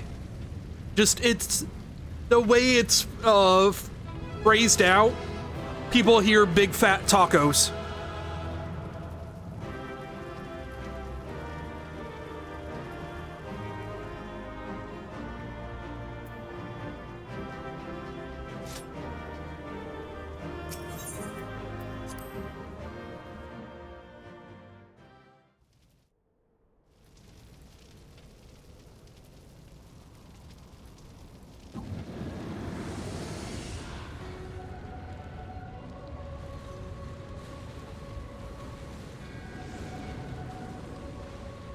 Pathetic.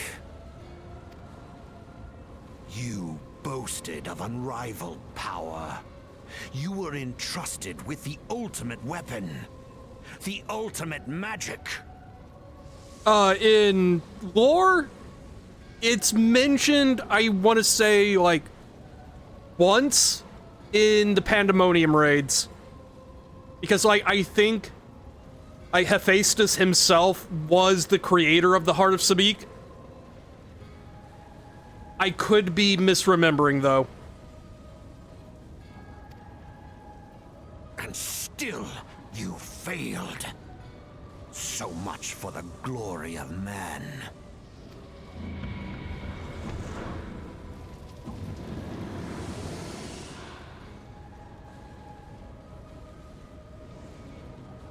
The growing imbalance afflicting the planet must be redressed. If it is permitted to worsen, the very laws of existence, both etheric and physical, will be warped beyond all recognition. Know you the root of this corruption? Hydaelyn. Like a parasite, she must be burned out if the planet is to recover. And naught but the return of the one true god will ensure her complete excision. Yet, to pave the way for the Master's return, a chaotic confluence of untold proportions must needs be brought about. And that will necessitate the presence of the primals. Needless to say, both you and your scion accomplices cannot be suffered to interfere in this endeavor. You will not leave this place alive. 1v1 me, bro.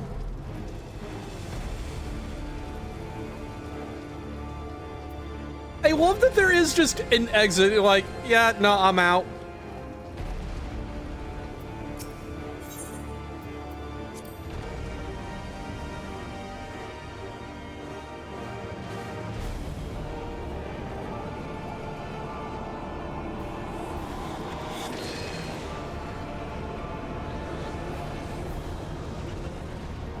It is past time your flame was extinguished, bringer of light.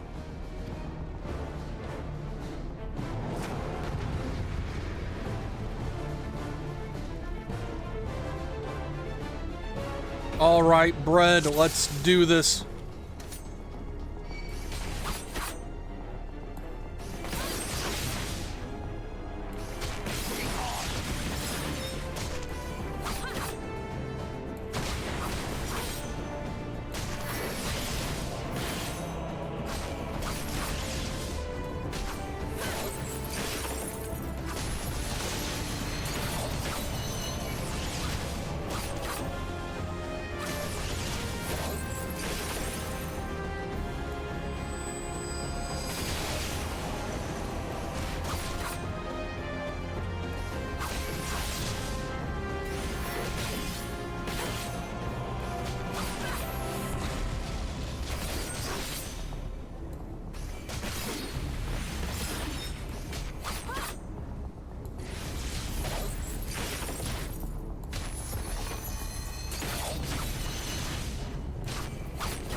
Well, I misread that.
Oh, this is different.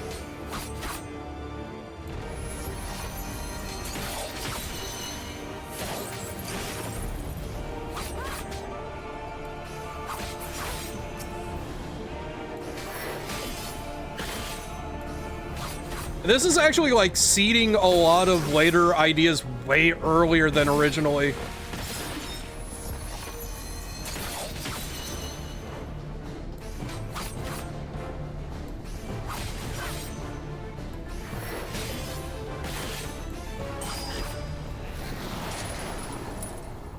I think I might have fucked up.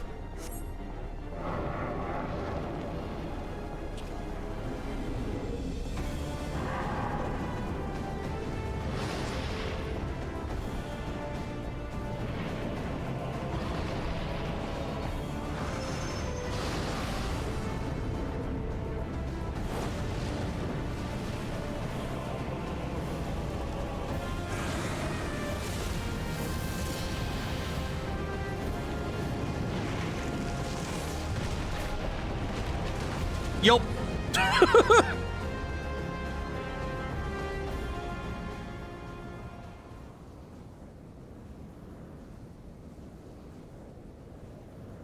I guess this was scripted. Okay.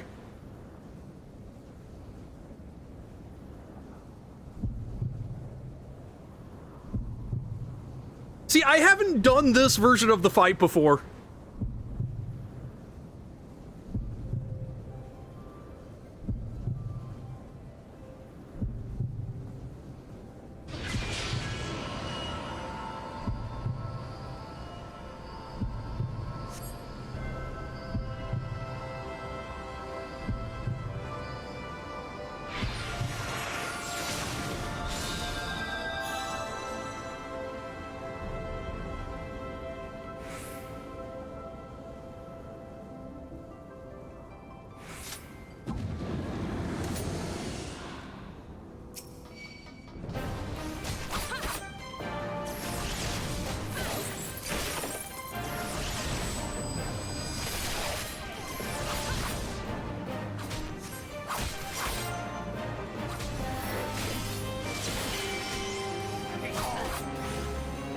I mean, this is level synced, Nyx. Whereas before I was at, like, level 90.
Hit the wrong button there.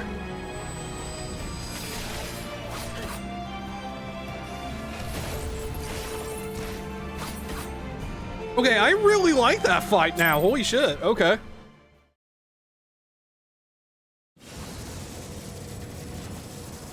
Because before, I feel like it was only a cutscene, if memory serves. I think it was like this cutscene rather than an actual fight.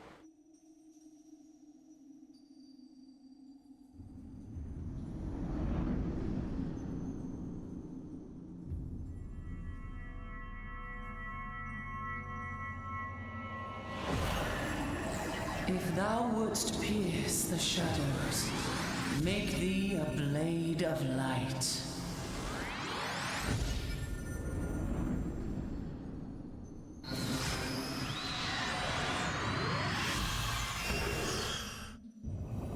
And I turned into a paladin.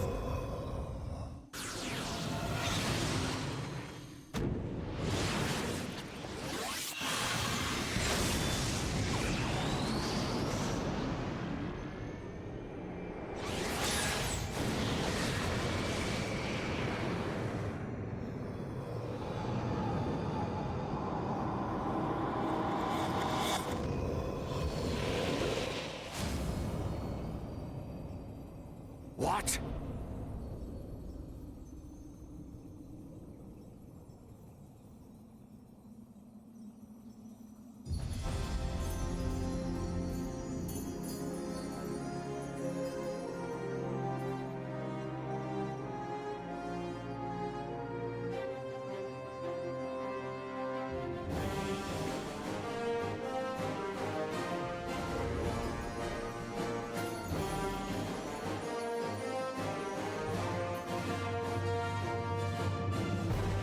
Cheesy as this is, it's still hype.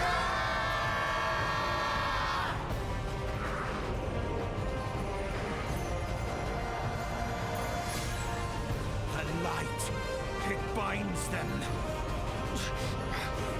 They are too many.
Hi, Maggie.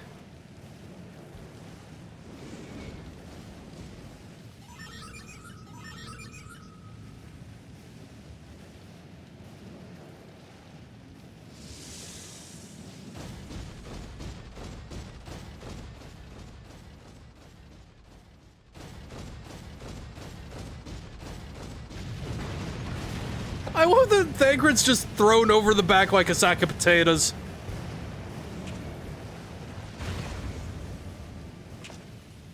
And so my conquest ends, Cid.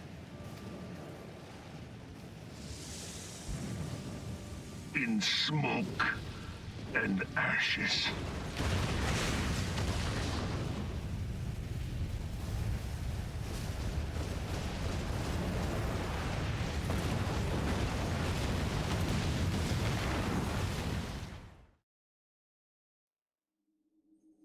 Hear, feel, think.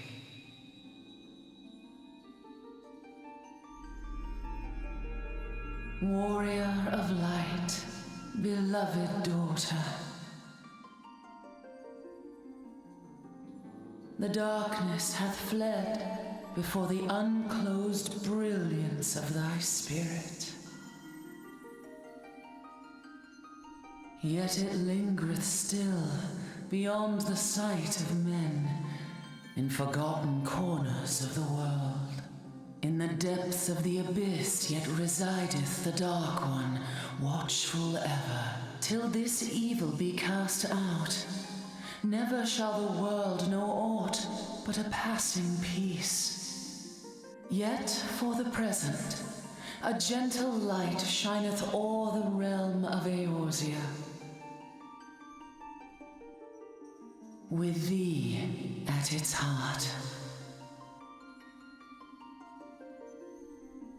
From sparkling moat shall it swell to glorious sun, and all the world shall bask in its warmth.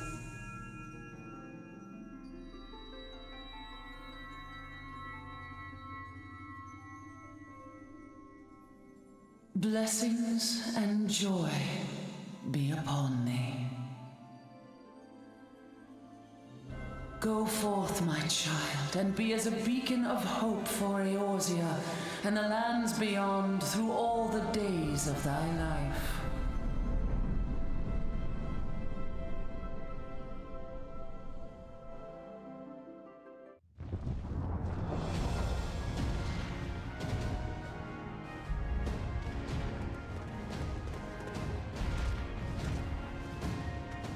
My lady, all Twin Adder units have fallen back to the outer perimeter. The Flames have completed their withdrawal, General. Admiral, all hands accounted for.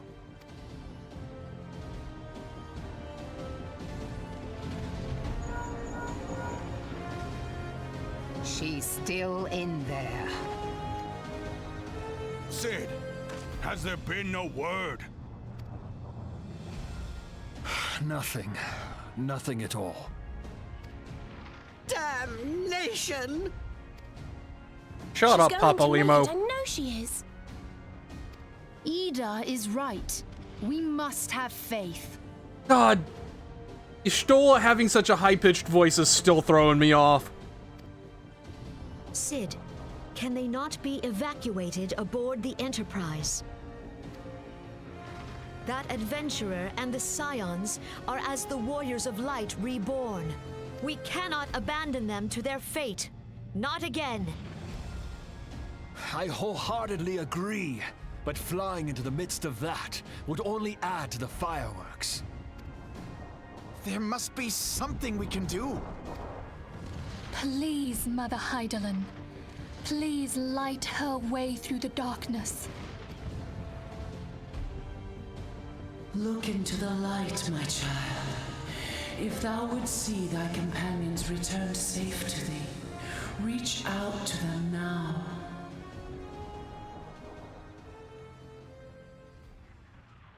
There!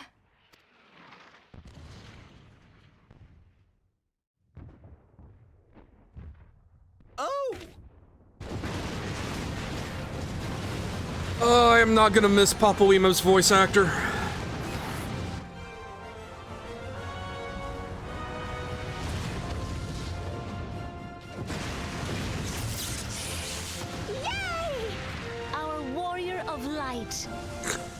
Yes! The hero returns!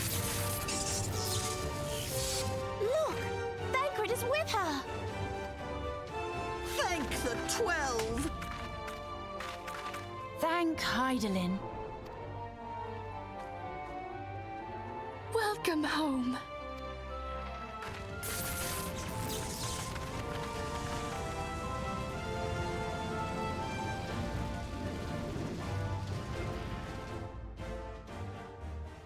Really? You'd have to change very little about the delivery to make that actually hit as intended.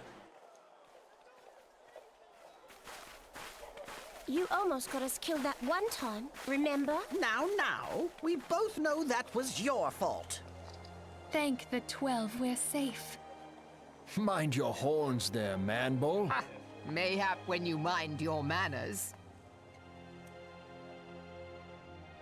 Though the crystal that bound Thancred is no more, I doubt we can say the same of La Habrea. And even if we could, we know that he is not alone. Confounded Ascians. Their god may be unknown to us, but their zeal is unquestionable. Suffice it to say, it would be folly to assume that they no longer pose a threat. Nevertheless,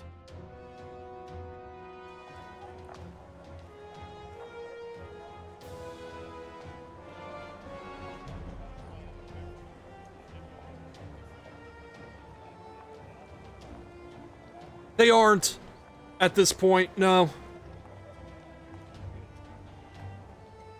for now, we must savor what peace we have won, however ephemeral.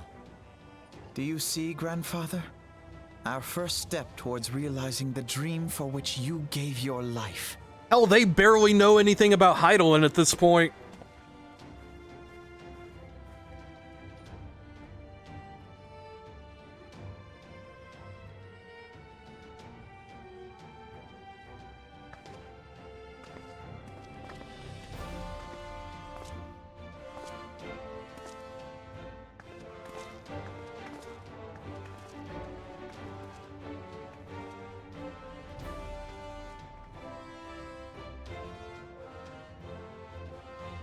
Friends, the dread night of Imperial tyranny and Ascian machination is ended.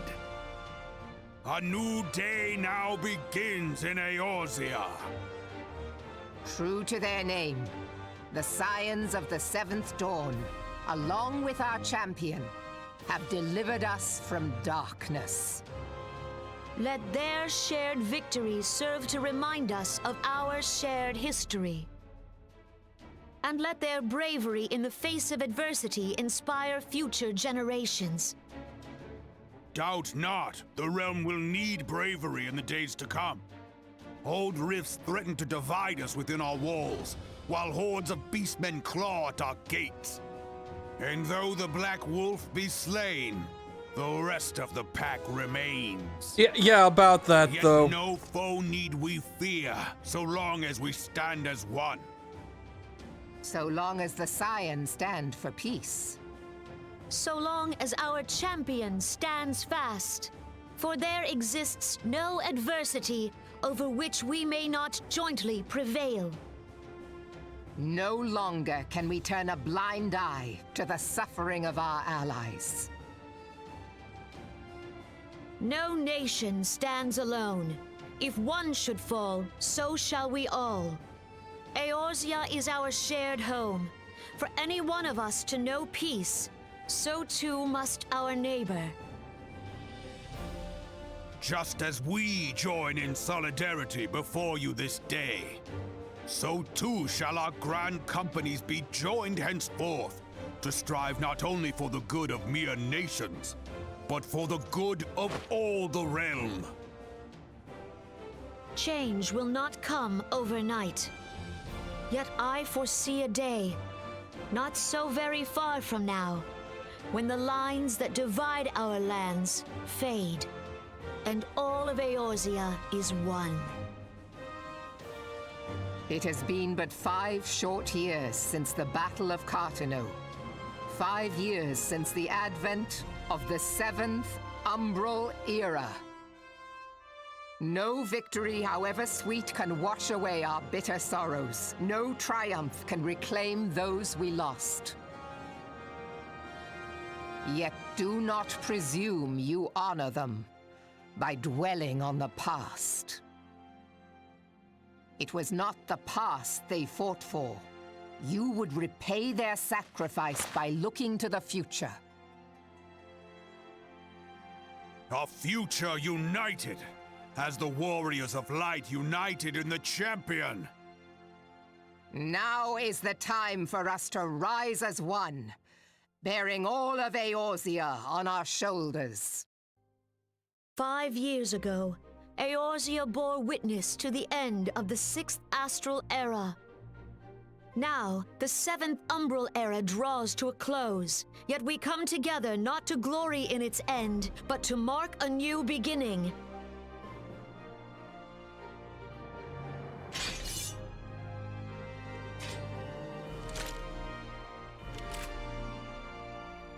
Let it be writ that on this day, by the light of the crystal, Eorzea ushered in a new era. The 7th Astral Era is come, and thus is ours a realm reborn. They said the thing! They said the thing! Roll credits!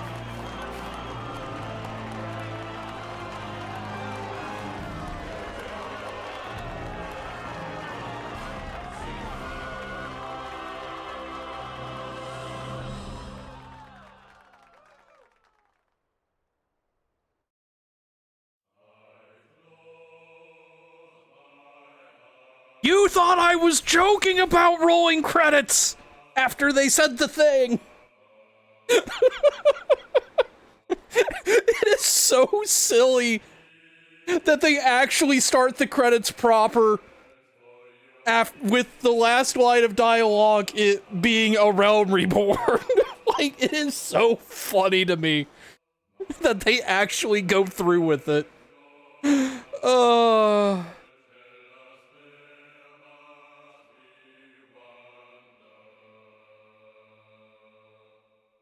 Hang on. Oh, that's Answers that's playing. Like, it was so quiet I couldn't figure out what was going on, because, like, even on the audio mixer, it's really fucking quiet. Shit.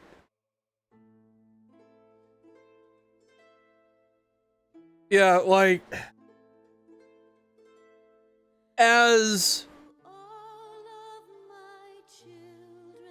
awkward as the game is, well, it was a cappella and like an all men's choir thing. So like, and also just weirdly low in the audio mix.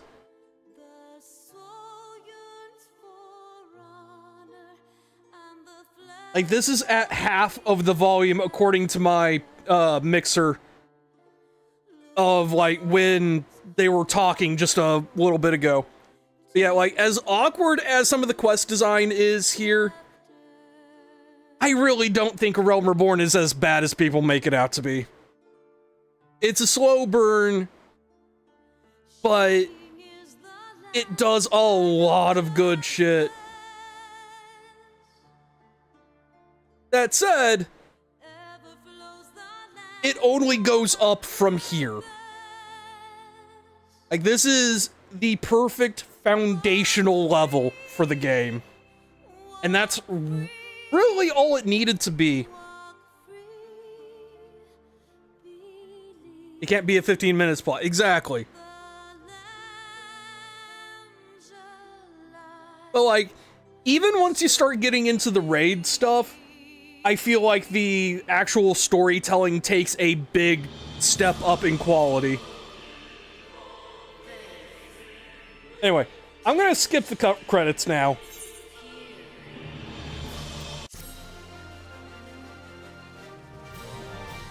Oh, right! I forgot. Like, every character that played 1.0 and came back for 2.0 got a special mention in the credits. Like, that's actually, like, really cool. And not only that, you can, like, skip around, so, like, if you're in here, you can, like, look yourself up easily enough. But yeah. And I forgot this was, or that was a thing.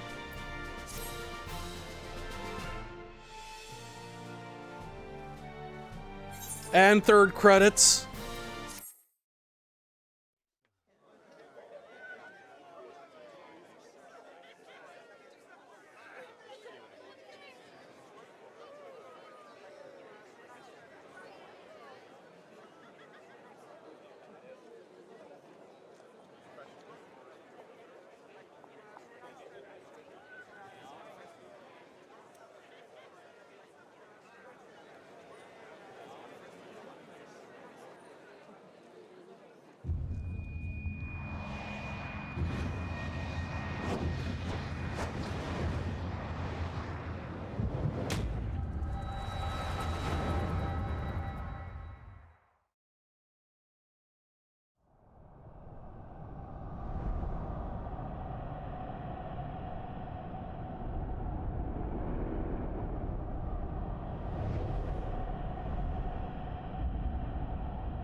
So that's the original design of Zodiark, and that's the only time it shows up.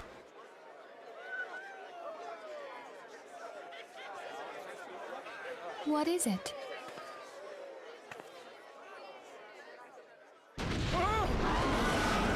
What was that? That roar. It can't be. Did you hear that? There's no time to spare. Where is it coming from?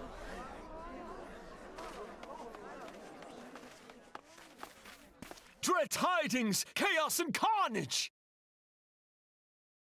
It is an abomination! A primal has awakened!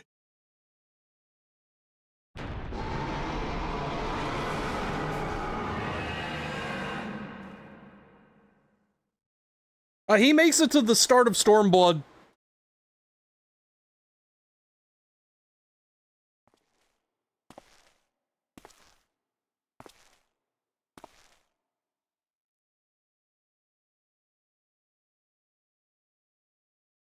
Well, technically, like, the tail end of Heavensward patches, but...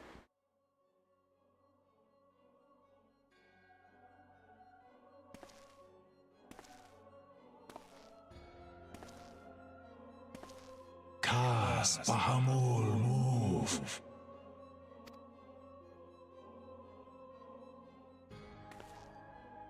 One Azaz moves da.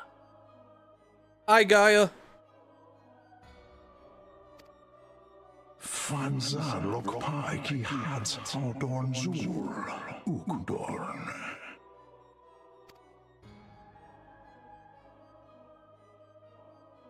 We next starve Chemuv. They only cause the pause right ball. No, these aren't the primals that are stirring.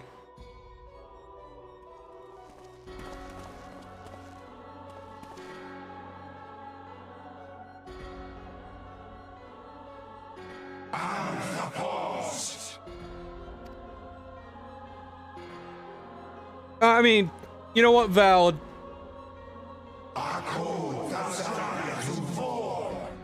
Like, this is the first time Zodiark's actually been name dropped.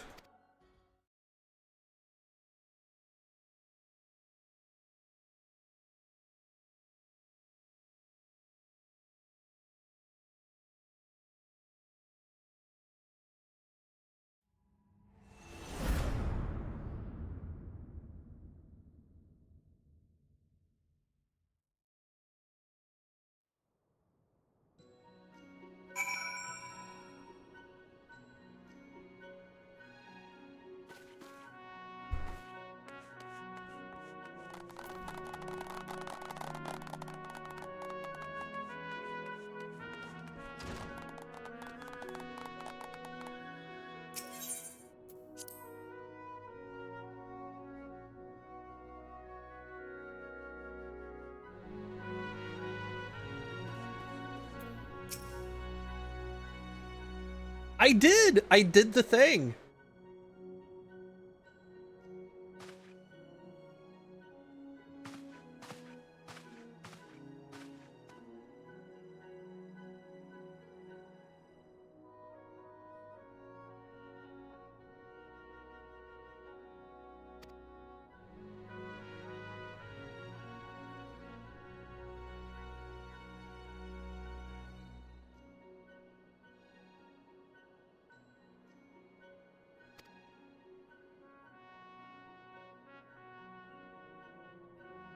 Alfie is at least gonna get better.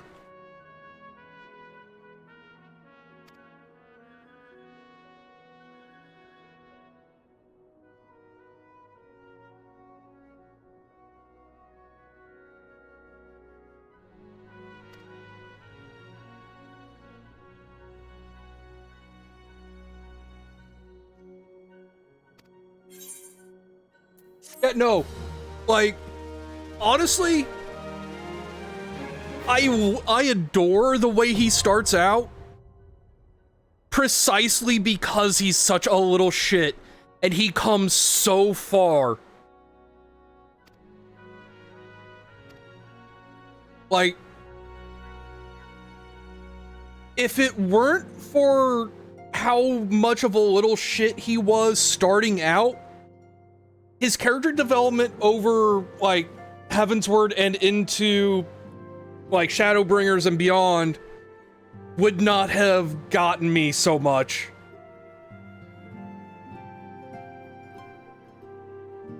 Like, I don't... Okay, so, real talk.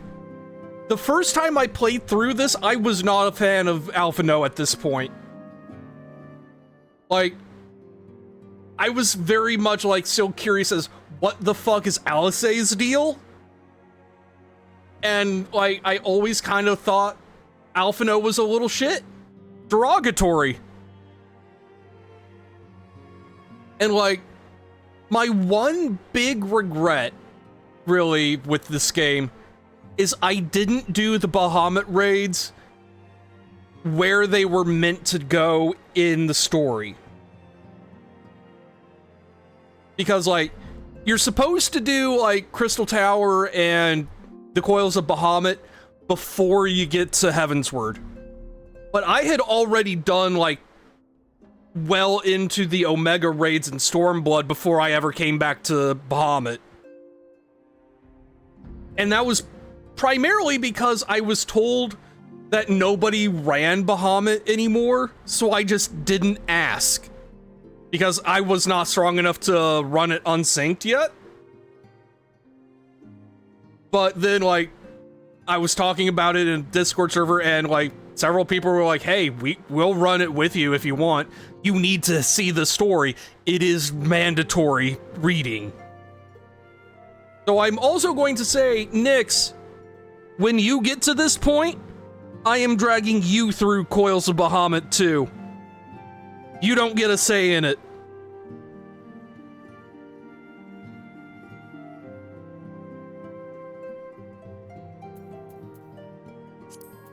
Actually, brings me to the next thing. So we've got 2 more parts, which are the patch content. But we're not going to do that just yet.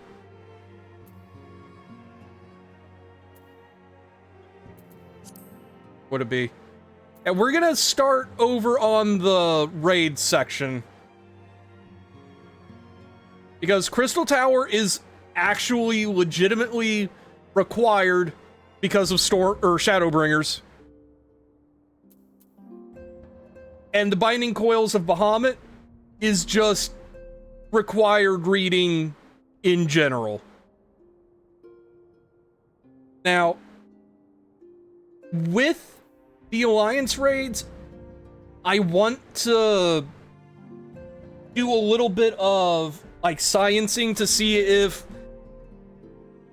like, just forming 3 parties of 1 person each would be enough to let us go into the Alliance raids unsynced. And if so, I'm going to do it that way, so I don't have people, you know, bitching in Alliance chat about somebody watching cutscenes, you know? Which, a 3-person Alliance raid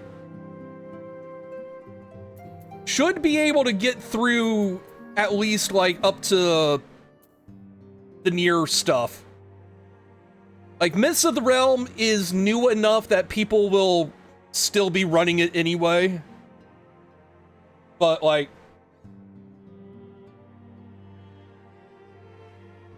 the one thing with Crystal Tower specifically that I'm unsure of if it'll let you do it is there is one fight in Labyrinth of the Ancients where each party has to go down a separate lane. And, like, 3 or 4 people have to stand on a pad to lower a barrier in the next lane over so that that lane can hit their boss. So I don't know if we can physically do that one with just 3 people. But also, it is required content now, so it should be very easy to get people to, you know, do the actual raid. If I just queue up as healer, it'll be fine. That said, I do want to mess with Crystal Tower and World of Darkness with just 3 people, see how that works. But for the game plan right now is doing by the Coils of Bahamut. But first, I need to use the restroom, so I will be right back.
God, the way they have this put right next to Omega when it's technically only accessible after you clear Pandemonium is wild to me. Anyway, so I'm gonna just go ahead and pop into this.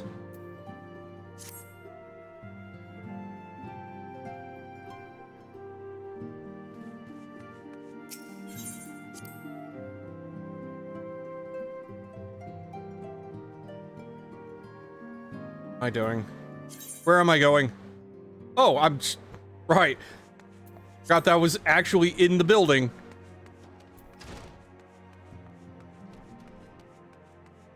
Right, I forgot because Urianger is your contact for Bahamut.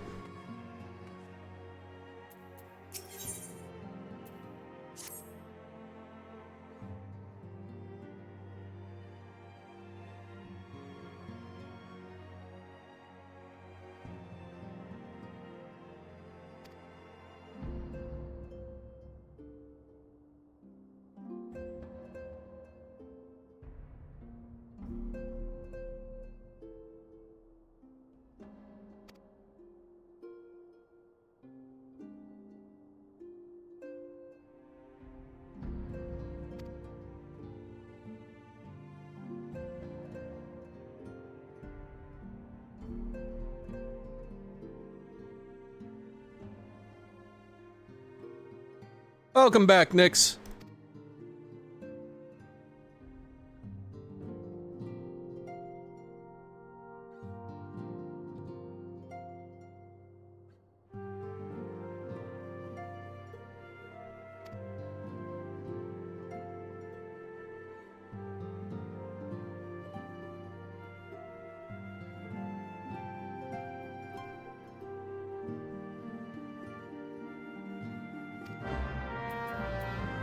Time to go meet Alice.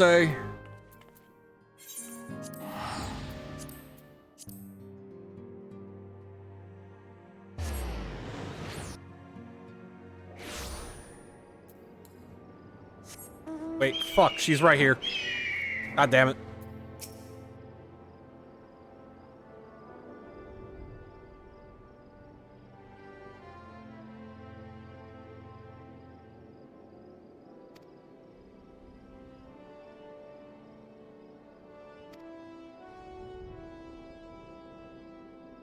I saw that. You mentioned that. And that is a rite of passage.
Rite of passage, Nix. Rite of passage.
Why they're not called cactars?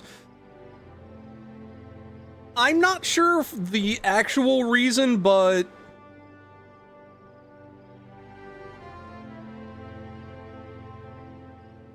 I don't have a follow-up. I don't have any idea.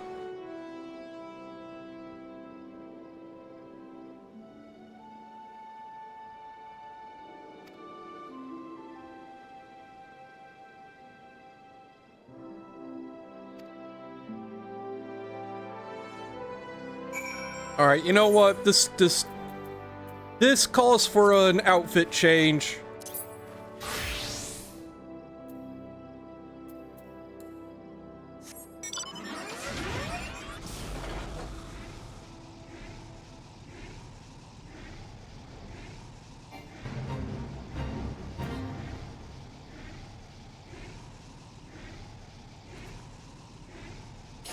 Don't mind me, just a normal Imperial walking through in Magitech armor. Burp-a-derp-a-derp, glory to Garlemald and everything like that. Excuse me, coming through.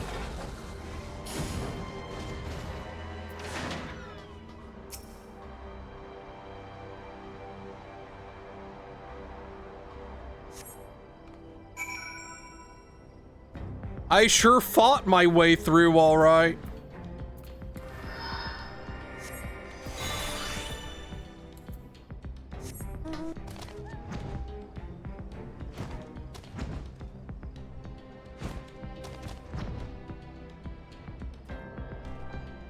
They sure aren't.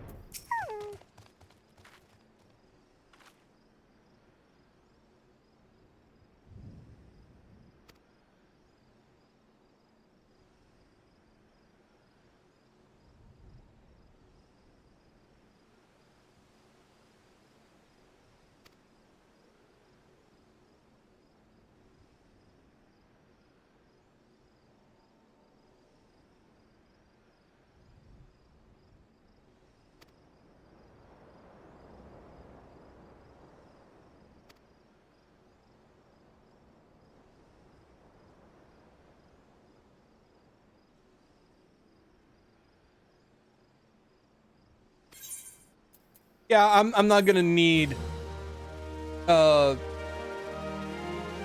companions for this. Thanks though.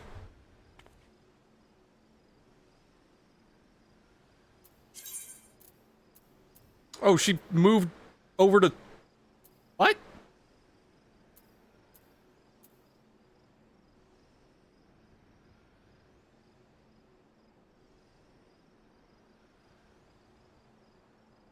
You don't actually have to go through the raids to do the Hang on.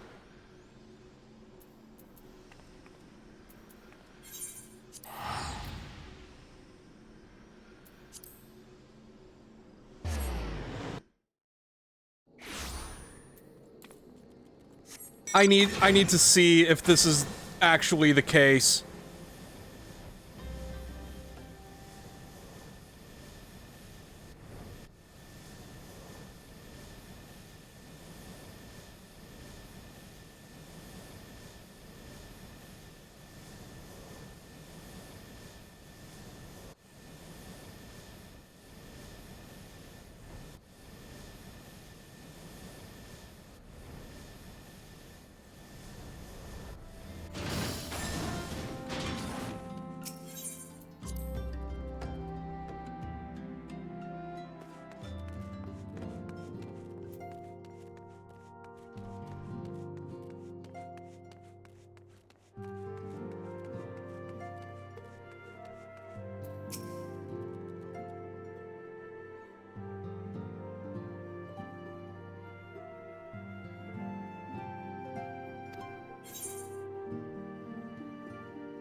This is weird. Okay.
Oh, this is just going through all the cutscenes from the dungeon. What the fuck?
Okay, yeah, no, it's just... Hang on. No, we're not doing it that way.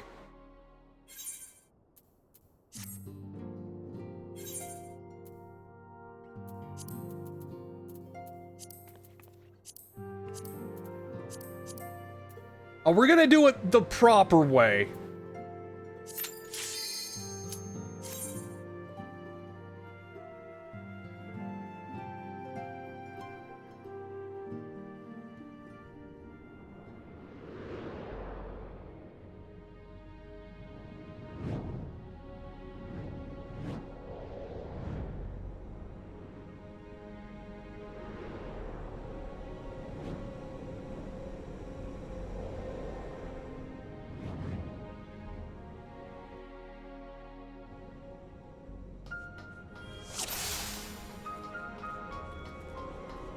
I'm going to drop dragons on all these motherfuckers.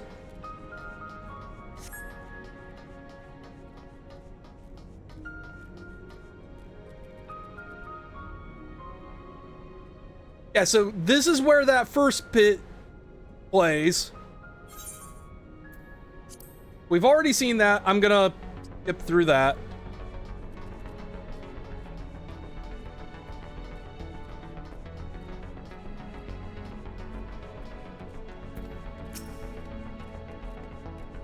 Anyway.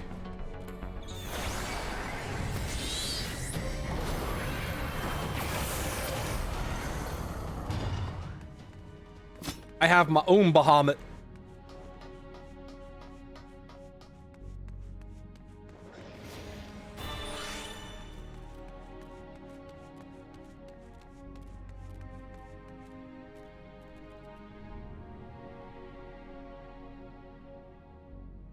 Yeah, this is where, you know, you get the vision of Grandpa.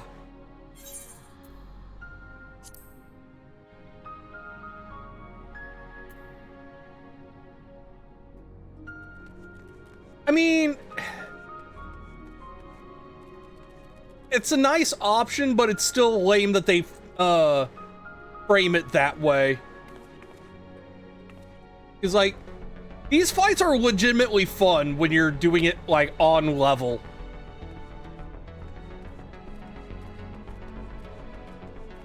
Also, just, there is an atmosphere to this place that is just fucking phenomenal.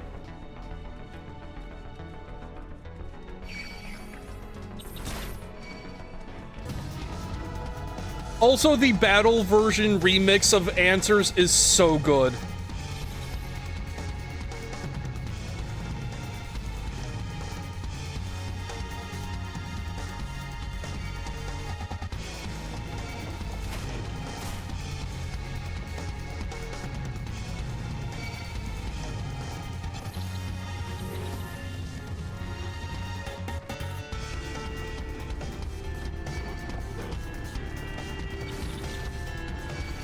All right, everybody, group up, group up.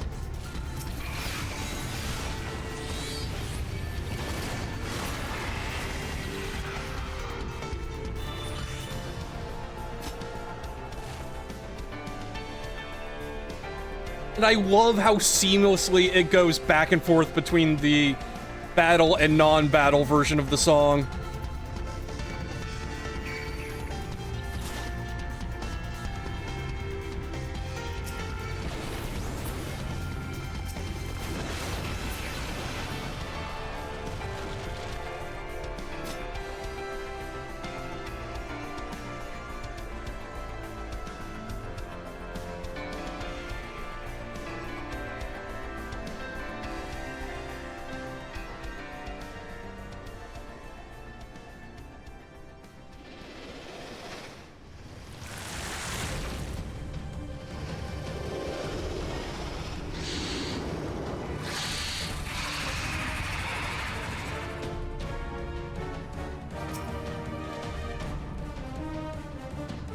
Anyway, get him, Grandpa.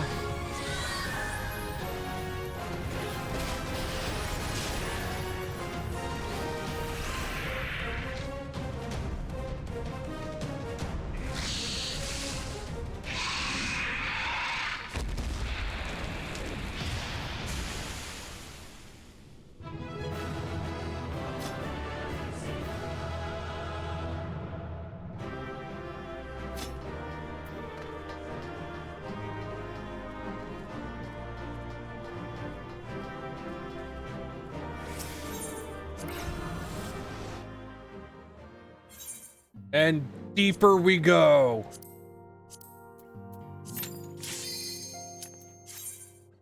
So, fun fact, if you actually do that fight normally, it does split into two.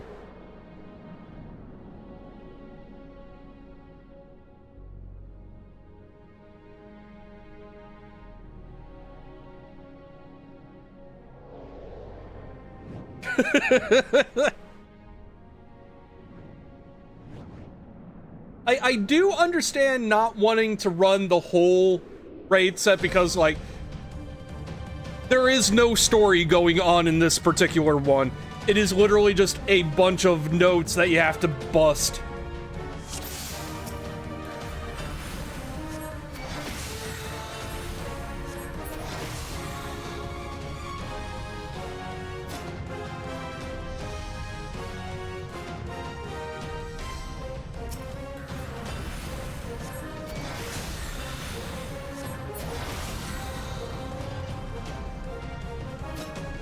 But at the same time, like, this is the experience of going through it.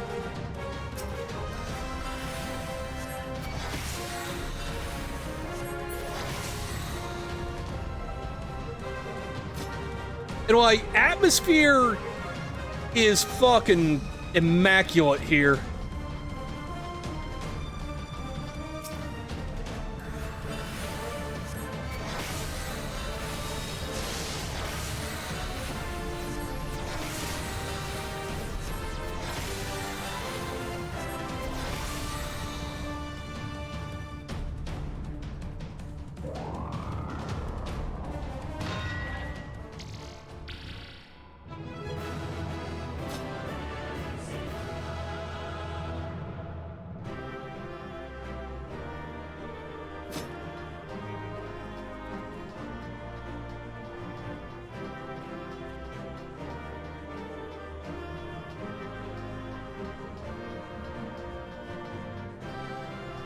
I'm curious, Nix, have you actually seen the cutscene down here?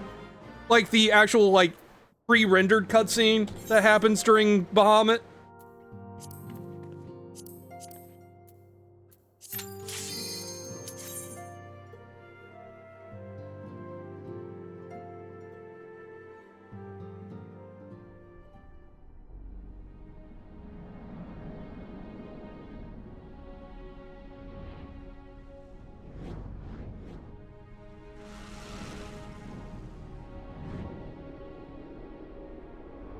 Oh boy, you're in for a treat then.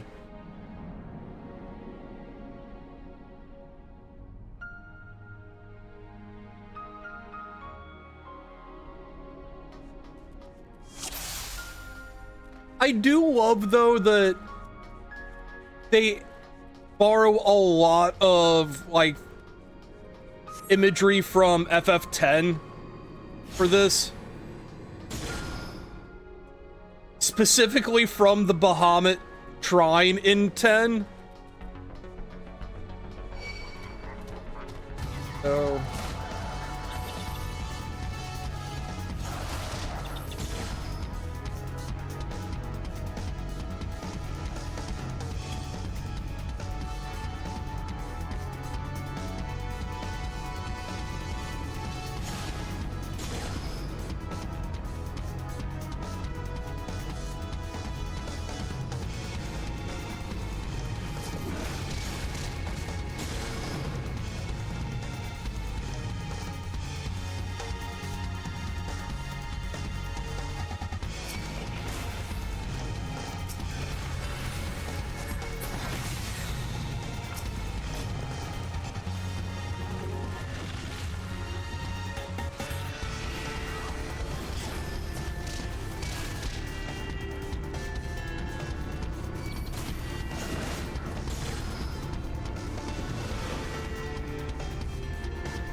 I find it very funny, though, that you don't really need to fight anything down here.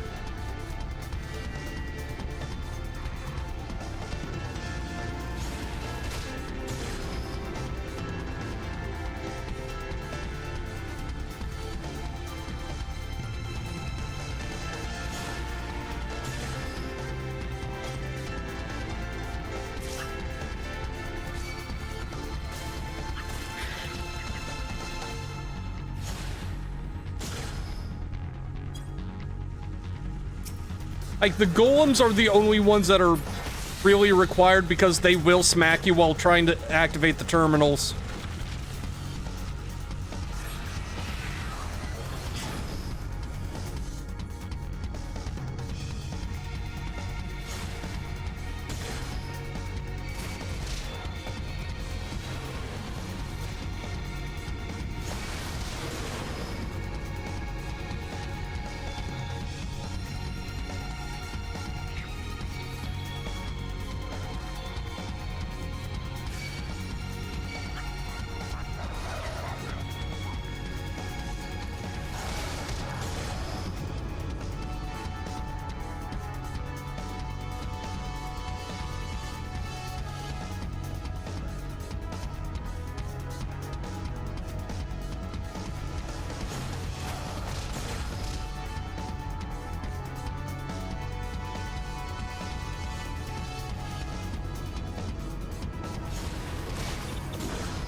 I love watching shit fall in the distance like that.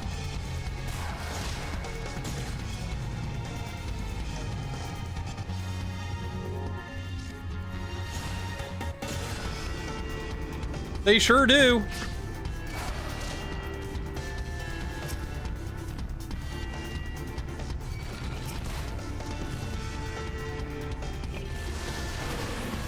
Yep, okay. Actually gotta kill some stuff.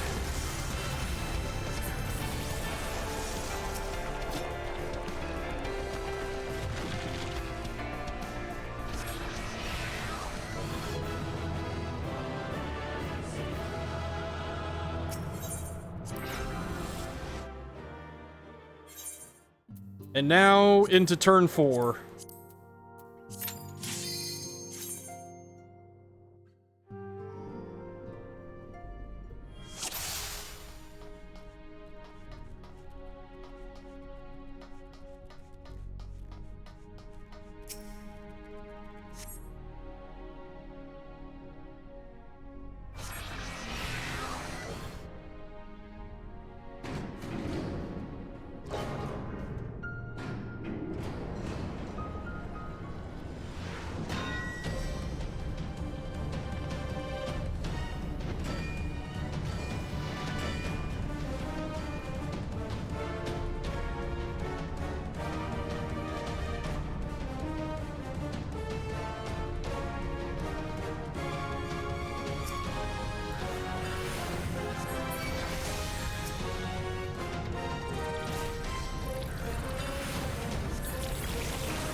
So, it's still in yalms, which is analogous to yards, if memory serves. But we are 1,500 yards down.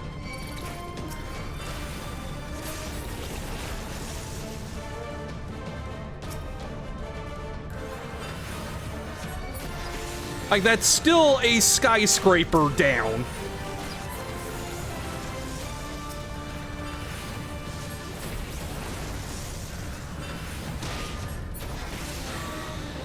Ilm is inch, Fulm is foot, Yalm is yard, Malm is mile, if I'm remembering correctly.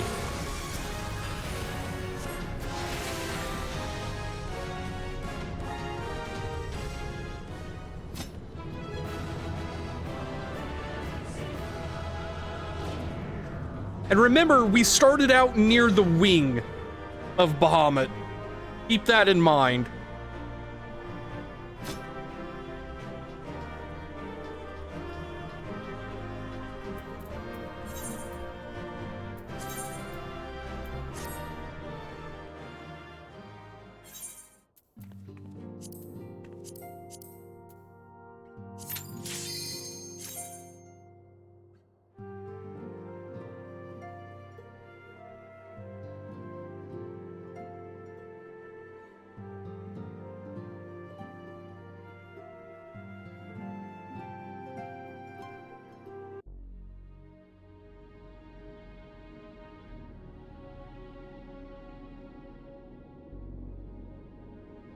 1,910 yards down, and we're just getting to a hand.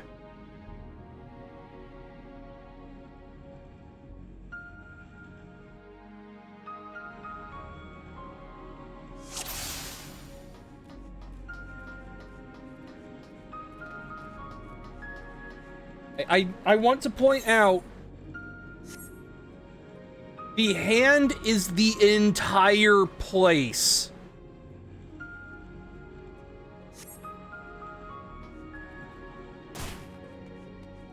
This is quite literally the right hand of Bahamut.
Anyway, this is one of Bahamut's first daughters, Quintania.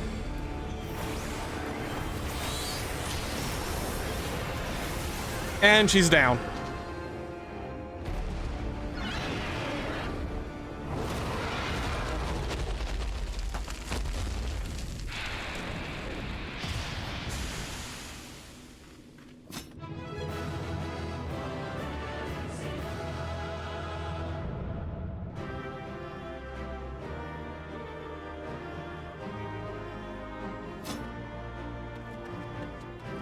Also, because I believe you can get to Quintania as a mount, I am checking these coffers.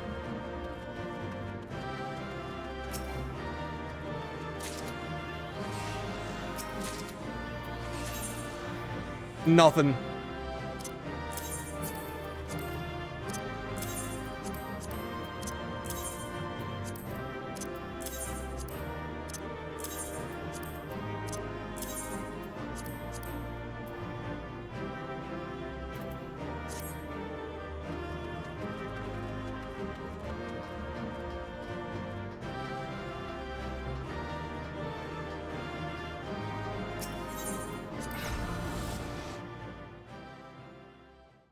Okay, now we can continue with the quest.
Look, Alfie tries.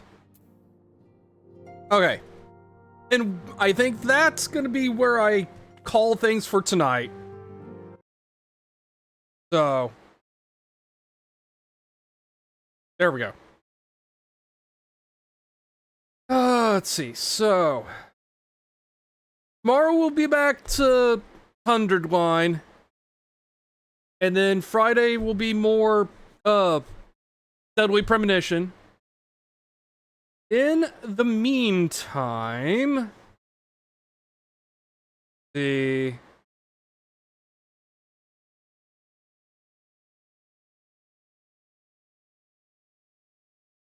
know what? Let's send y'all over to PJ. He's doing some Hades 2 from the looks of it.